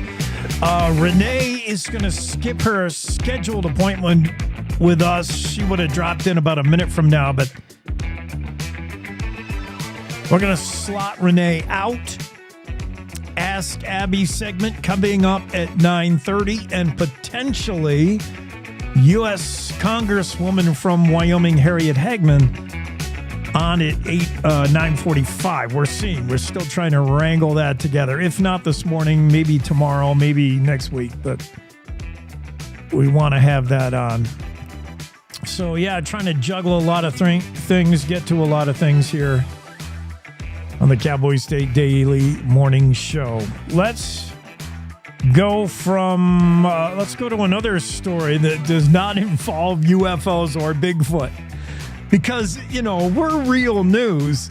You might be inclined to believe this is some kind of National Enquirer morning show, and that Cowboy State Daily is the kind of newspaper you would pick up as you check out at the supermarket. Oh, look, here's a fun story from No, Wyoming didn't suddenly turn into Florida.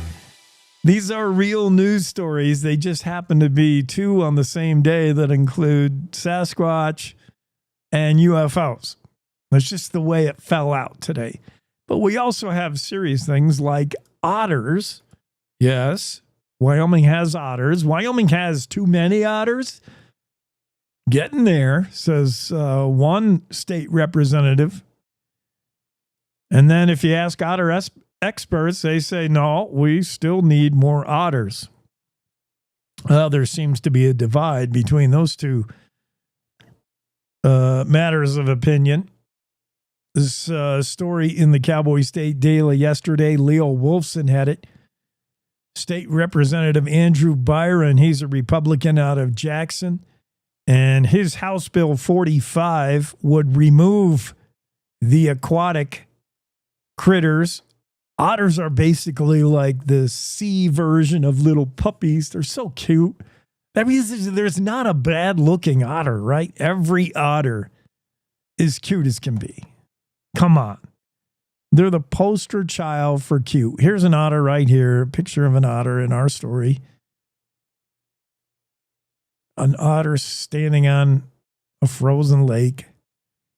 All otters are cute, especially if have you ever seen an otter doing their thing where they're eating on their belly? Like, I've seen that. Otters for real do that. They float downstream in a slow-moving river or creek, and they lay on their belly so they can eat the fish. They put the fish, or they lay on their back, floating in the water on their back, and the fish that they caught is on their belly, and they're tearing it up. They're eating it. I should get a video of that so you don't have to watch me reenact it. Otter's just eating this fish on its belly. And so even that's adorable. So how could anyone want to trap an otter or bring harm to an otter in any way? Well, maybe the fact that they're eating the fish that you thought you were going to have on the end of your line there, because Andrew Byron, for one, is a fly fisherman, and he said he's out there fishing a lot in the summer, and he sees otter everywhere. In fact, he says that they seem to be everywhere now. And Byron said, look, I love otters. This is not being about anti-otter. I don't hate otters. I love otters. But he's an avid fisherman, and otters eat fish, and never the twain shall meet. Fisherman and otter. They don't see eye to eye. They're both after the same thing, trout. And Byron said that his bill would propose to it's not necessarily he wants to go wage war on otters, and House Bill 45 isn't saying, let's go out and kill the otters. There's too many of them. It's just the idea that the otter may no longer need protection. And this part I don't understand. The otter is not federally protected, but it is a protected species in Wyoming. I didn't know there could be such a distinction. But apparently so.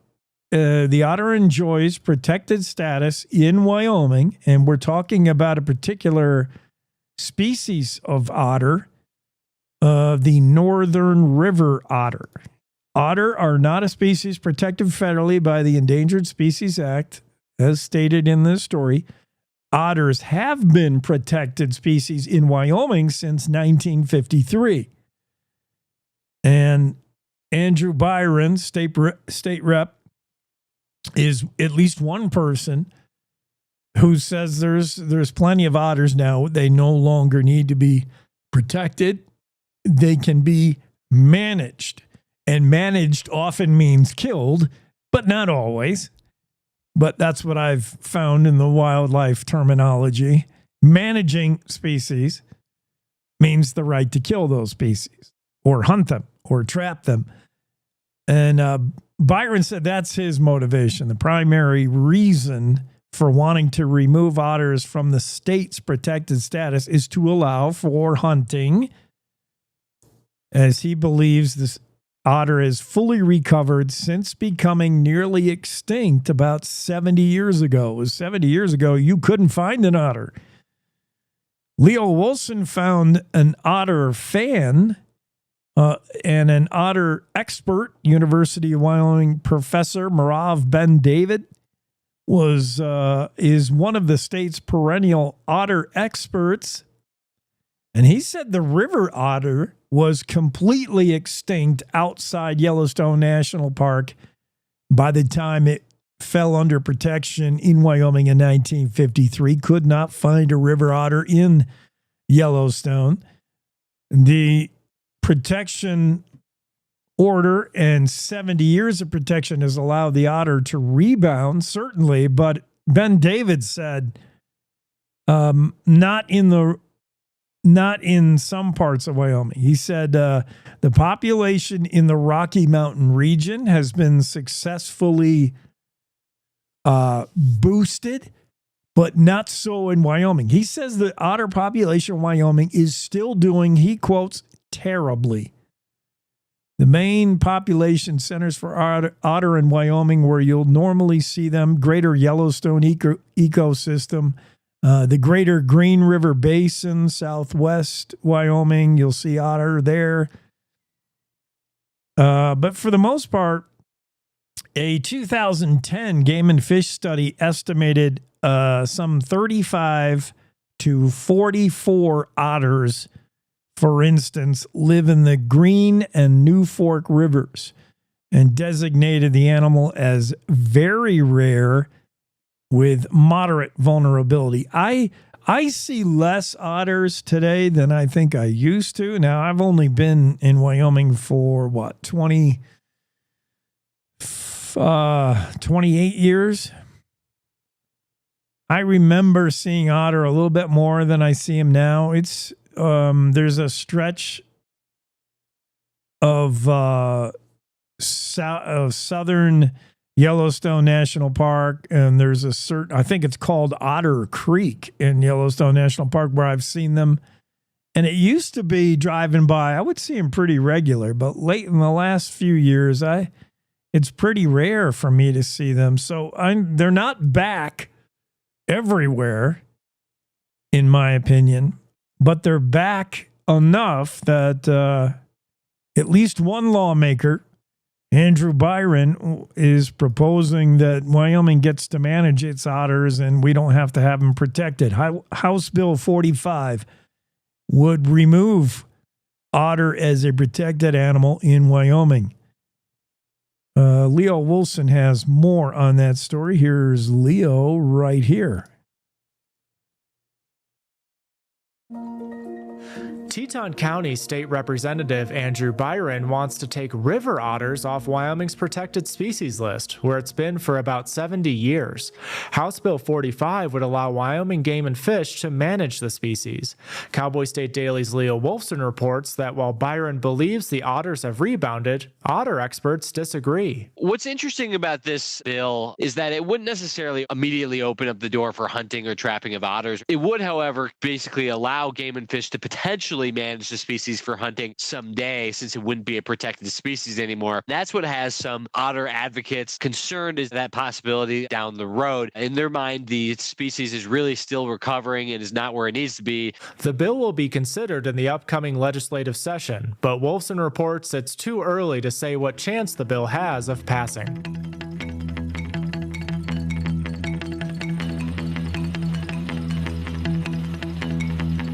All right.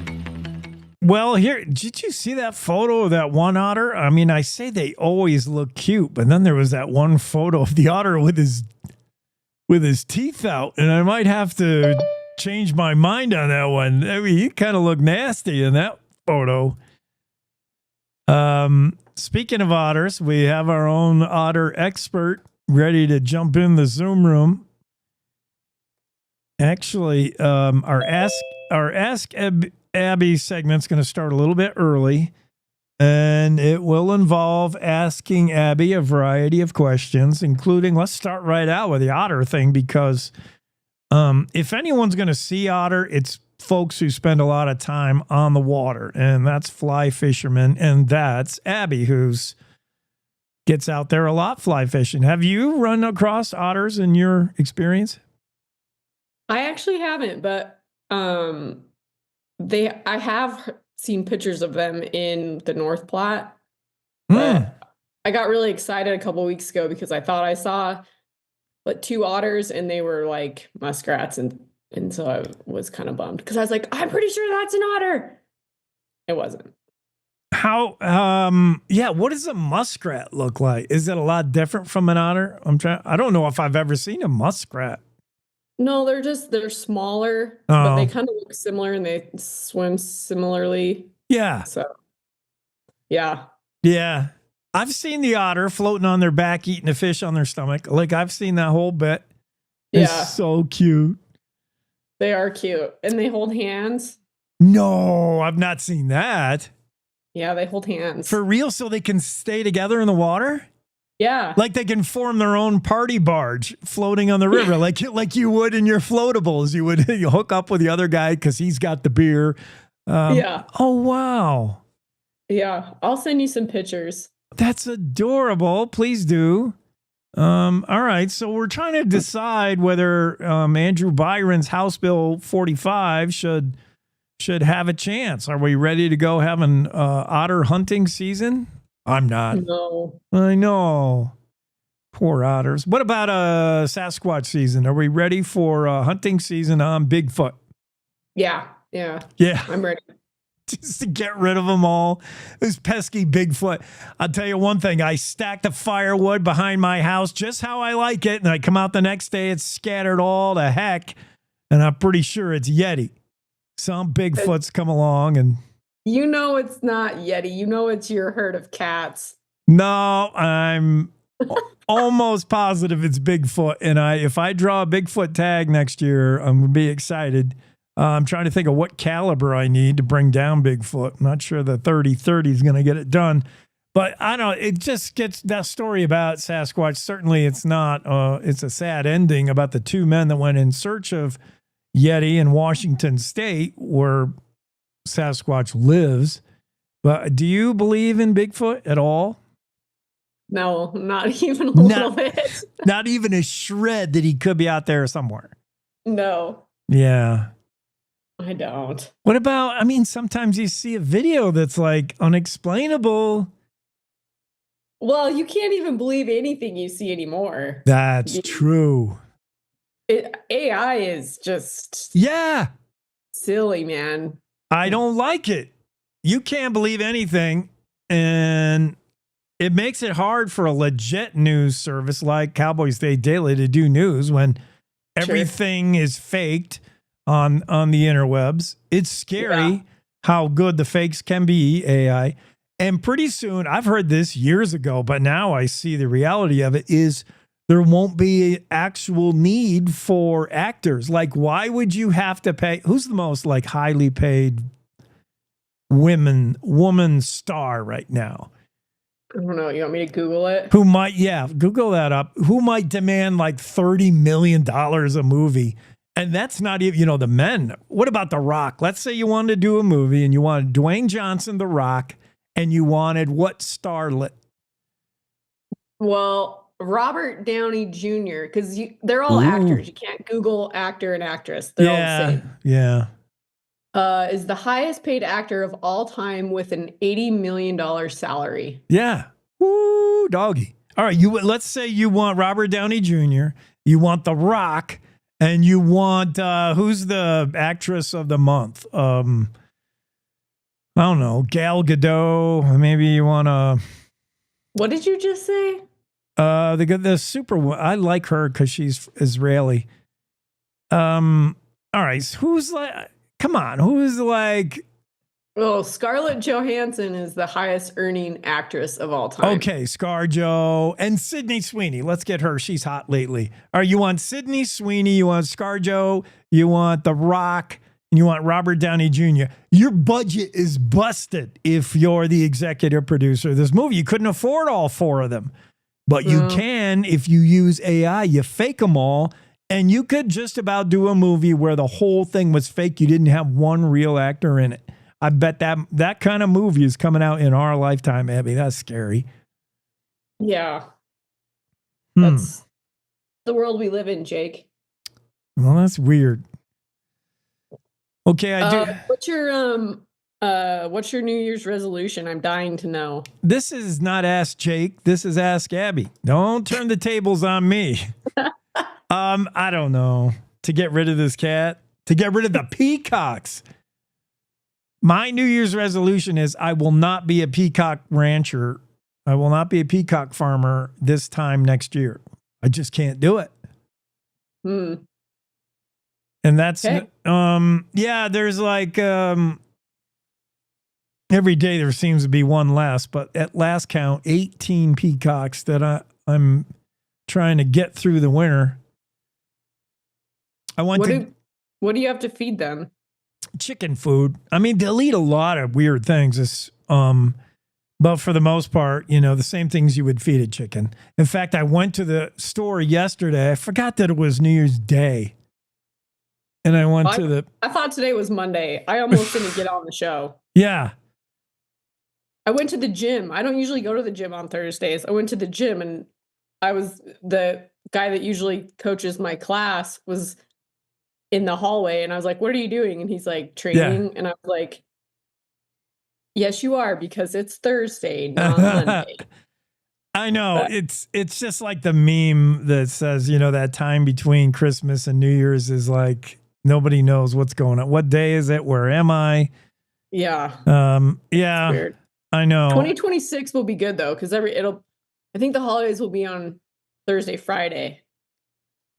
Like Christmas Eve's a Thursday, Christmas is a Friday. Look at you, overachiever, already looking ahead to next year. I'm still trying to get rid of the New Year's Eve hangover, and you're already on 2026.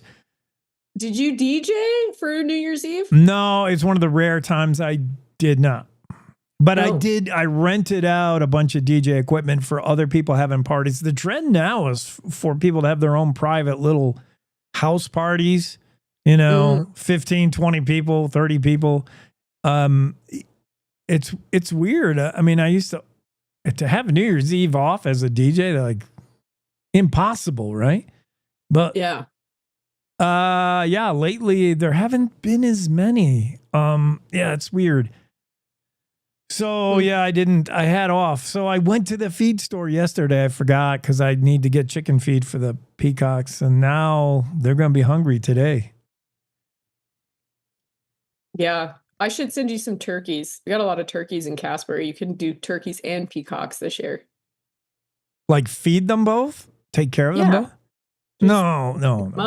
Raise them up with your cats. I got cats, your turkeys, and your peacocks. I got he's eating a plant now. I have one of those Japanese plants that people find really hard to keep alive, and I killed it because it's winter. You better hope it's not toxic. Well, we'll find out. Maybe you do hope it is. No, I mean, it's not that I don't like the cat. I like the cat. But the cat is truly his own thing, as any cat owner will tell you. You don't really own a cat. The cat owns you. The cat does whatever it wants. Yeah. So this cat, he's even more independent than that. He's like fiercely his own thing. So if he wants to eat this Japanese plant and get killed, it's up to him. You know what I was going to say? I tried to get Andrew to do a story on this guy in Pinedale that raises goats, pack goats. He raises pack goats. And he put on like the Pinedale online Facebook community group that you could take him your Christmas trees because his goats eat them. I'm like, how cool is that? What a cool guy. Yeah. Recycling Christmas trees. Because sometimes it kind of makes me sad. As you said, you don't really like cutting down the Christmas trees, but then it's like, well, if we can feed them to the pack goats, then you maybe feel a little better about it. True. They would serve a lot of purposes. They would bring you joy through late December, early January, and then they would make a goat full and satiated and happy. Yeah. Yeah, goats will anything. They're like a garbage disposal. Yeah. Goats might even eat peacocks. See where I'm going with this, but no.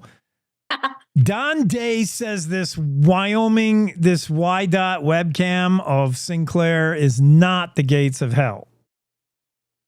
Yeah. Have you seen the photo? Yeah, it looks like something from the series Stranger Things. Yes. It's the door to the upside down, for sure. Yeah. Let me share the photo with you for the third time today on the show. But yeah, this is Don Day said in his best Debbie Downer impression, womp womp, that this is ice crystals reflecting taillights. No way. What a legitimate explanation. Yeah, right? This is like the government trying to tell you that they don't manufacture hurricanes. No, I could just see the spokesperson, trying to, with a straight face, trying to explain how this is the taillights reflecting in the lens. Come on. Tectonics and centrifugal force. Yeah. Blah, blah, blah. This is the gates of hell opened up as Greg and I talked this morning, and you don't have to be a Bigfoot believer, you don't have to be a believer in UFOs, but if you did believe there was a hell and bad people are going there, and we all know who you are, if the door were to open, wouldn't it open somewhere around Sinclair, Wyoming? Yeah. Around there? I mean, I thought that could track for sure. That could track. That computes. That makes sense. Somewhere between Sinclair and Rock Springs, I'm assuming the door to hell could be opened. Yeah, to the upside down. Yes. And it would look just like this, despite Don Day trying to give us the business. Don Day, quit raining on our parade. I think Harriet Hagman can join us via. Okay, that looks good. What else is in the news that you have checked out, by the way? What was... I don't know. We just got off the meeting and listened to all of it. UFOs. I mean, Andrew Rossi had the story about the UFOs. You're not buying Bigfoot in even the slightest. You're open to the possibility that the upside down, the door there could be in Sinclair. Yeah. What about UFOs? People aren't sure on those. I am no, I don't believe in UFOs. Sorry. I'm with you there also. I mean, yeah. First we're defining what they are. Just saying that something is unidentified flying object. I mean, that's legit. There are things that are flying around that we can't identify. They're not a drone over New Jersey. They're not a new experimental Air Force aircraft. No one knows what that was that flew by. That's a UFO. That's like unknown. But we're that's talking my daily life. Like, what was that? All this, right. Well, what the? I don't know. But to say that an alien was driving it, that's a whole different thing. Like, do you believe in other life? That's where I'm drawing the line. That's where Abby says no also. Yeah, I think so. Yeah, I'm with you. You hear these people and they have these like testimonies, and it's, I mean, there's a lot of drugs out there. People do some weird stuff. People who claim, yes, they were captured and probed and all this. You're like, aren't there people that still huff paint? I don't know. Yeah. So. Yeah. Could be. Anyway, okay, what do you got? You got some trivia for me today or what? Well, I did. I'm doing trivia out of my Wyoming trivia book. Did you get that at the dentist? Did you steal that from the dentist office? It does look like it, doesn't it? No, but I didn't. It was disappointing because it didn't have great questions. It's easy, and I was gonna get it. No, I want you to be able to succeed. All right, here's an easy one. They're just not that great. What was the first city in Wyoming to receive electric incandescent lighting? The first city to be powered with light in Wyoming.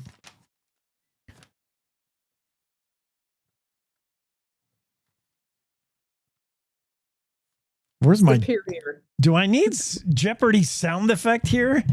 I said Superior. Superior. No, Cheyenne. I was going to say Cheyenne. I thought that was too easy. No, I mean, that's why I'm saying this is easy. 1882, Cheyenne received light, first city to get light. Before that, it was like gas lamps on the street or something. That's pretty cool. I do like that about New Orleans. Like they still have gas lamps in New Orleans. Really? Yeah, it's neat. Oh, you know what? I just reminded myself of video. I haven't shown it yet. I have video of that Cybertruck blowing up. Which I haven't shown yet. And it reminds me that I want to ask Representative Hageman, who is now leading this task force against woke. She's like declaring war on woke. And I wonder if she'll ban Cybertrucks. Would Cybertrucks fall under the woke umbrella necessarily? What is woke? I don't know. I don't know what that means. I don't know. Yeah. And like I don't understand when we take words and then we give them these different meanings. Yeah. It's certainly the word, the movement, the whole thing has been weaponized depending on how you want to use it. And yeah, what is woke anymore? We don't even know anymore. I don't know. Does it fall under there? Perhaps. Well, I'll ask Harriet Hagman because she is now the president, CEO, and chair of Against Woke. There is actually such a thing. And I have to go find out what it really is, but I'll ask her if she's anti-Cybertruck because I do have this thing blowing up. Like, besides not being able to do truck things, the Cybertruck also can explode at any possible second. Spontaneous combustion of your truck. I don't know. I had it parked there when I last got here, and now it's gone. That's wild. That would freak me out. How about Rod Miller doing that test on the lawnmower? I like that. I don't know if anyone else commented, but when Jimmy posted that in the Slack, I was like, why isn't Rod wearing a helmet? People are gonna be upset that Rod is not wearing a helmet. And then Greg said the same thing. Everyone's gonna be mad Rod's not wearing a helmet. Really? I mean, it's only a riding lawnmower. I don't know. I mean, he's drinking and he's, our most valuable asset. True. Must be protected at all costs. We do want to go to any measure necessary to protect Rod Miller. I agree. So, but yeah, pretty funny. Good entertainment. I mean, Rod grew up in the era where you drank from the garden hose, you rode in the back of the pickup, and we didn't all have helmets when we went on our bikes. That was for sure. I didn't wear a helmet, but I also didn't really like to ride my bike either. I wasn't really one of those kids that was cruising much. Okay, my other question from the book of, yeah, that was real. I didn't have too many good ones. I had how many bison did Buffalo Bill Cody gun down? That's an odd one. But I don't know. There's nothing good. My Ask Abby's not ready. But do you want to do the trivia thing? Is that working for you? Yeah, it's keeping my brain, really intact. Yeah. It's good for my age. I'm aging, So I read that on your Facebooks. I don't believe it, but I know. Can you believe that? So trivia is good. And I think it's also fun for the 5 people that watch my segment.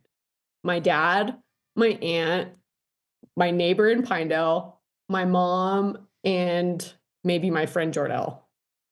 And is Family's Takeaway, that's my girl, or is it shaking of the head like, I can't believe she didn't know that one? No, they mostly just talk about how much they like you. Me? I got nothing. Jake's so cool. No, It's so no, neat no. to hang out with Jake. Okay. No. I can say with all surety, it's all Abby. This is the Abby show. It's Abby's world. Oh. We're just lucky to be a part of it. Everyone was really concerned when you had your Band-Aid on. They didn't know what happened. My uncle, he was like, what's going on with Jake's bandage? Everyone. Is he going to survive? Calm down. The show will go on. It's the perils of being a peacock farmer. That's why I got to get out of this racket, man. My New Year's resolution is I am getting rid of the peacocks one way or another. Maybe this cat too, who is meowing away.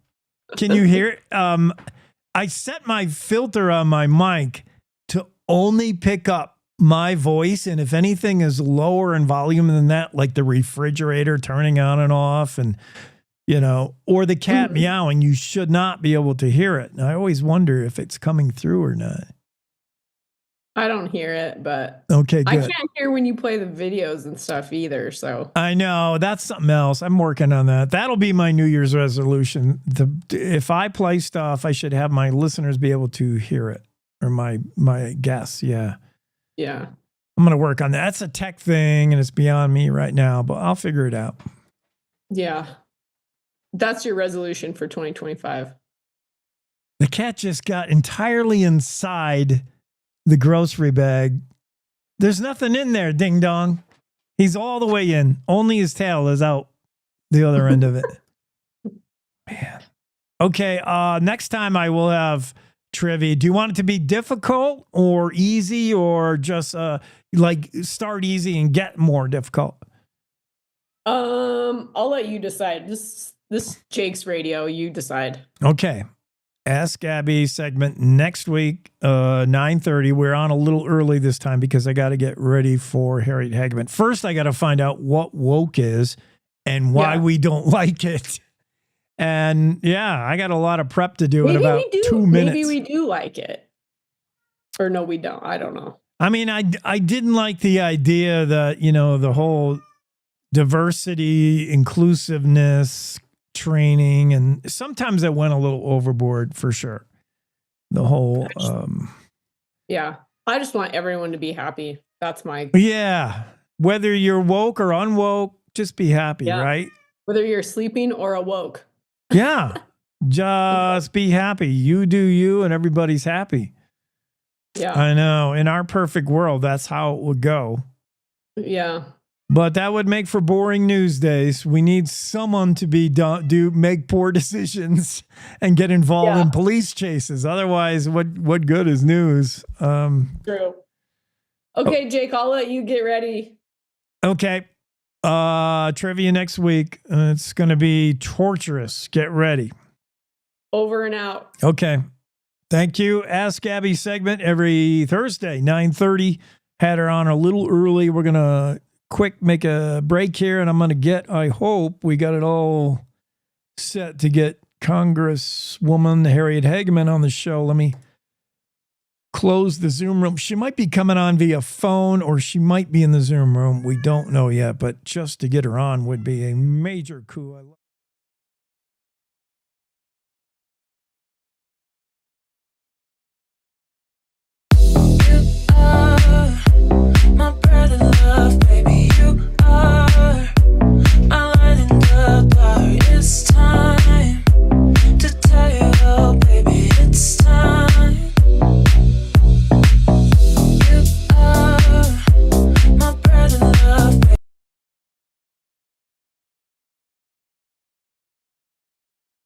because we have Congresswoman Harriet Hageman on, I think.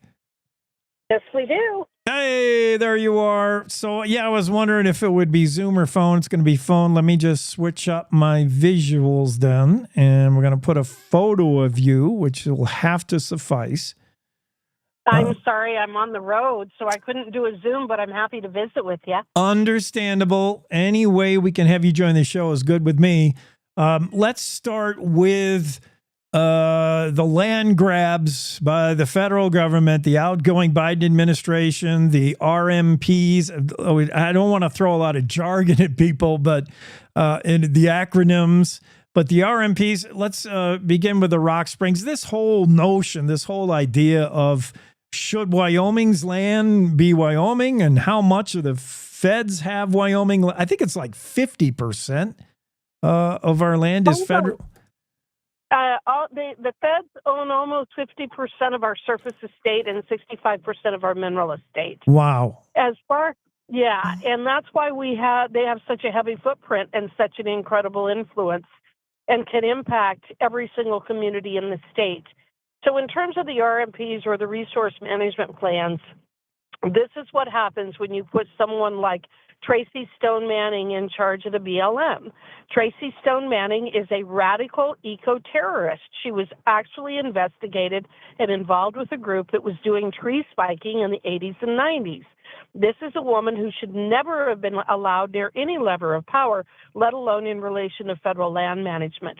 But what they've done is with the Rock Springs RMP, they're attempting to elevate, at least in certain areas, in millions of acres, they're attempting to elevate, quote, conservation over and above the identified uses for BLM lands. And this is pursuant to the Federal Land Policy Management Act, or FLPMA. And if you go to that act, it's very clear from Congress as to what the uses of BLM land are. And I can assure you that conservation as a defined use is not included in that list. Mining, oil and gas development, grazing, recreation, all of those things are identified uses for BLM lands. But under Tracy Stone Manning, she's attempting to turn the BLM into basically the national parks. Well, and is that now? What about? Are we talking about two different things with Powder River Basin and the Rock Springs plan? Are they two? Yes. Yes, those are two different things. They're two separate RMPs, and what the Buffalo RMP does is absolute insanity, illegal, violates the Federal Mineral Leasing Act, all kinds of laws. What she's doing with the Buffalo RMP is saying that by 2041, we will no longer be allowed to mine coal in the Powder River Basin. Now, keep in mind, Wyoming is the largest coal producer in the nation, and well over 25% of all the electricity produced in this country comes from coal. You cannot make steel without coal. You cannot make concrete without coal.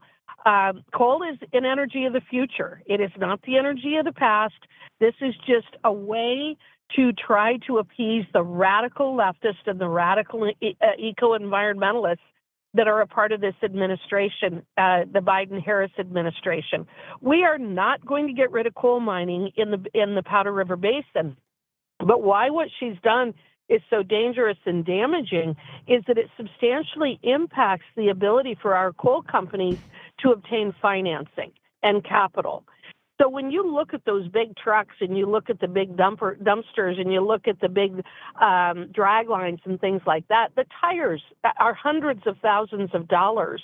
These coal companies have to finance that. They need access to capital, but they need access to capital now. And when the banks and the funders of these types of big businesses, these types of big energy producers, look at what the regulatory climate is, they either charge them substantially higher rates or they say, we are not going to loan you $1 million for another drag line or another $5 million for a drag line because that drag line has a useful life of 40 years and we only have about 10 years until you're entirely shut down. So again, what this is this is a real effort to impact the ability of these companies to be able to access financing right now. I don't know if that is ultimately so that they can sell these companies, they can force them into bankruptcy and try to sell them, for pennies on the dollar. You look at a Warren Buffett, you look at a Bill Gates, with the kind of electricity and power that they need to operate the businesses that they run. You kind of wonder if that is one of the things that they're trying to do here, is just to destroy the value of these companies so that some of the favored people on the Democrat side can come in and buy them for pennies on the dollar. That was a trick that was used often by the Obama administration, and I think you're seeing it play out again here. So glad that we have you. We're talking to Congresswoman Harriet Hagman. So glad, Congresswoman, that you're on our side, and our side is Wyoming side and the side of reason, whether it's energy policies or just the world in general. Tell me about the anti-woke caucus. Since as early as April 23, you're involved in that, and probably long before. But you and everyone else was kind of minority numbers back then on those who wanted to dare speak out against a woke agenda. I think the tide is turning now, and more recently, you're now named chair of the anti-woke caucus. What's that all about? What's going on with the efforts there? So what you have to understand about the entire woke agenda and why it's so dangerous is it's absolutely contrary to the very foundation of who and what we are as a country. The concept of woke is that the belief that every aspect of America is built on racism and sexism, that we are a country that is based upon white supremacy, and that is the original sin, and that we are never, ever, ever able to erase that stain upon our history. The folks who pursue this don't believe in redemption. They don't believe in the fact that we were one of the first industrialized countries that actually got rid of slavery. We abolished slavery. We had a civil war to abolish slavery, but they don't want to give this up. As they say, racism really is on life support, but there's a demand out there for it, for the people who believe in this woke ideology, that we have to slice and dice people based upon their race and their gender, and then we have to pass policies and adopt rules and demand that there be a certain number of blacks represented, a certain number of gay people represented, a certain number of trans people represented. We don't look at people as human beings anymore. Under the woke ideology, we look at them based upon what their body parts are and what their skin color is. And I think what has happened over the last 2 days in terms of the FBI missing what was happening down in New Orleans, and now what we see happen out in Las Vegas. There's a lot of information that the FBI has put out there supporting Pride Month and supporting their bracelets, their rainbow bracelets, and how excited they are about their DEI hires. I don't want the FBI to be focusing on DEI. I want the FBI to be focusing on identifying and catching the bad guys and stopping them from killing people. I don't give a rat's patootie what color skin you have or what your body parts are. I want you to be competent at your job. Yeah. And the purpose of the anti-woke caucus is to try to ferret this stuff out, identify it, help President Trump to drag it out into the open and abolish it from top to bottom. I've been working on that for a long time. I'm always offended by the idea that women are not just competent to do whatever it is that we do. I think the level of racism, the level of sexism associated with these DEI concepts, with the quotas that they want to have. The SEC just got slapped really, really hard. The SEC adopted a regulation where every company that had over a certain number of people, a certain number of shareholders, they were required to have a certain quota of people on their boards. They had to have a certain number of women. They had to have a certain number of minorities. They had to have a certain number of people from the LGBTQ community. Now tell me, who in the hell is the SEC to tell these companies how to run their boards, what their board's makeup should be? Absolutely contrary to everything that our Constitution stands for in terms of freedom and liberty and being colorblind, and everybody has opportunities in this country. We don't believe in racism. The 5th and 14th Amendments abolished it. The Civil Rights Act of 1964 abolished it. We just don't do that. And yet you have these people who have made an entire lifetime at millions upon millions of dollars spreading the lie that we are racist and sexist in this country and that the government has to step in and force us into these DEI constructs that make no sense. So that's the purpose of the anti-woke caucus, is to ferret this stuff out, expose it to the light of day. The American people don't want it. It violates our Constitution. It violates the Civil Rights Act, and we need to stop this nonsense. Yeah, and this nonsense, not only is it, deflects from real topic and the real issue, it can be dangerous. 3-5 years ago when it was at its peak, this whole woke business, anytime speaking your mind or speaking out against it, you were labeled a racist, a bigot. People were quick to play the race card, the bigot card, when it's just so off track as an argument, in my opinion. But it was more than just tearing down statues.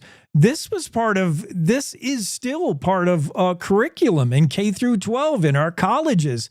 This kind of stuff is getting in the minds of people, and I don't know. I guess we got to do something. Harriet Hageman is.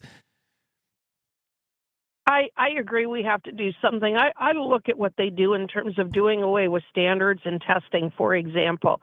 As an example, did you know that some of our bigger, more populous states right now are doing away with requiring their teachers to be able to pass even the most basic qualifications in math and English and in writing? Well, how do they teach our kids math and English and writing if they can't do it themselves?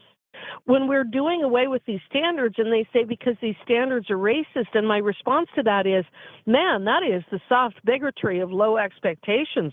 I have every reason to believe that it doesn't matter what color your skin is. You're fully capable of thinking and accomplishing and doing and meeting every challenge put in front of you. And I am horrified by this idea that we should be judging people based upon their skin color and saying, well, we have to do things differently for them because they're black. It's like, that's racist. You can't say that. I think that's absolutely outrageous.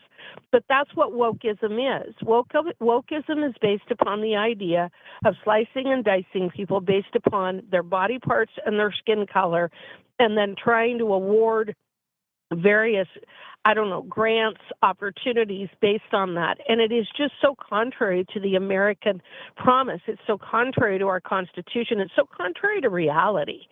It's very offensive to me when people say, well, you have to judge people differently based on their skin color. No, you don't. That's wrong. Yeah. It's what Congresswoman Hageman refers to as, it's harmful overreach of left-wing policies bordering on radical leftist agenda. There's a new sheriff in town. There's indications that the anti-woke caucus is going to have a lot more power coming up in the 119th session. We're glad you're still fighting the good fight there from Wyoming. Thank you so much, Congresswoman. Keep it up. Thank you. Thank you for having me. Yes, our pleasure indeed. Carry on, and we'll see you in D.C. here pretty soon, huh? Happy New Year. Happy New Year.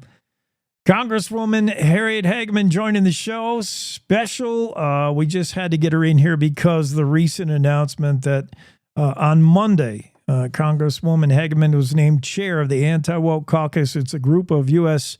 House Republicans dedicated to fighting the growing influence of so-called woke. And I know that covers a lot of ground that is often misunderstood. What's woke? What's not? Why is it bad? Is it good? I think we all have our own definition and interpretation of what woke is, and we certainly know it when it's gone too far, and with the DEI and some stuff like that. And that's one thing that the new chair of the Anti-Woke Caucus is going to be riding herd on. Harriet Hageman's going to be keeping a close eye on stuff that just gets us off topic, quite honestly. So that'll be great, and so great to have Congresswoman Hageman join the show here. And just on a last-second deal, I'm glad we were able to get her. Let's take a quick break, and we'll recap this morning's top stories before we close things today. Right back after that.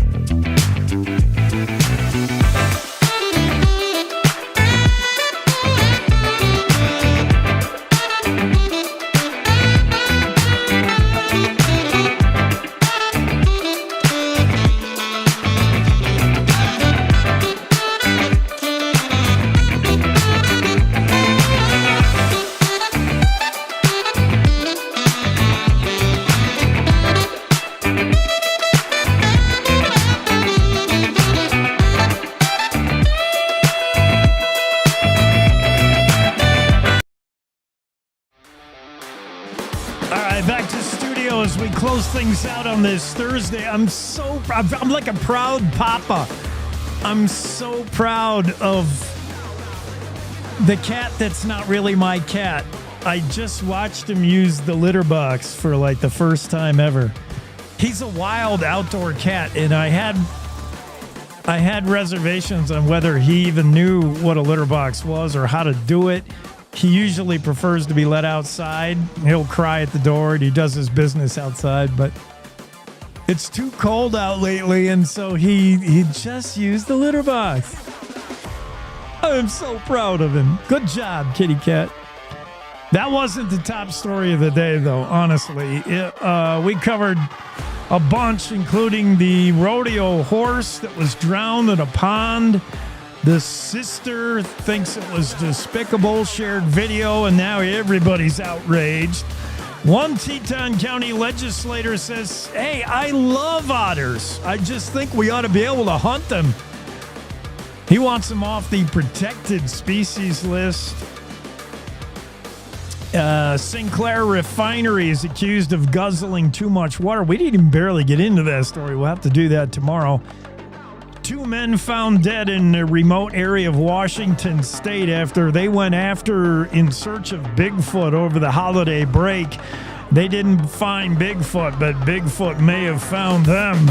And Western Thunder, our college marching band, rocked the house down there in Pasadena as part of the Rose Parade. It was fantastic to see. We'll do it again tomorrow, 6 a.m. See you then for the Friday edition of the Cowboy State Daily Morning Show.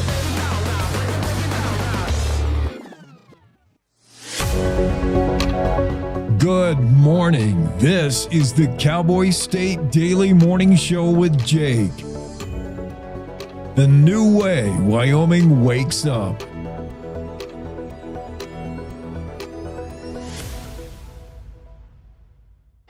The views and opinions expressed on the Cowboy State Daily Morning Show are solely those of its host and do not necessarily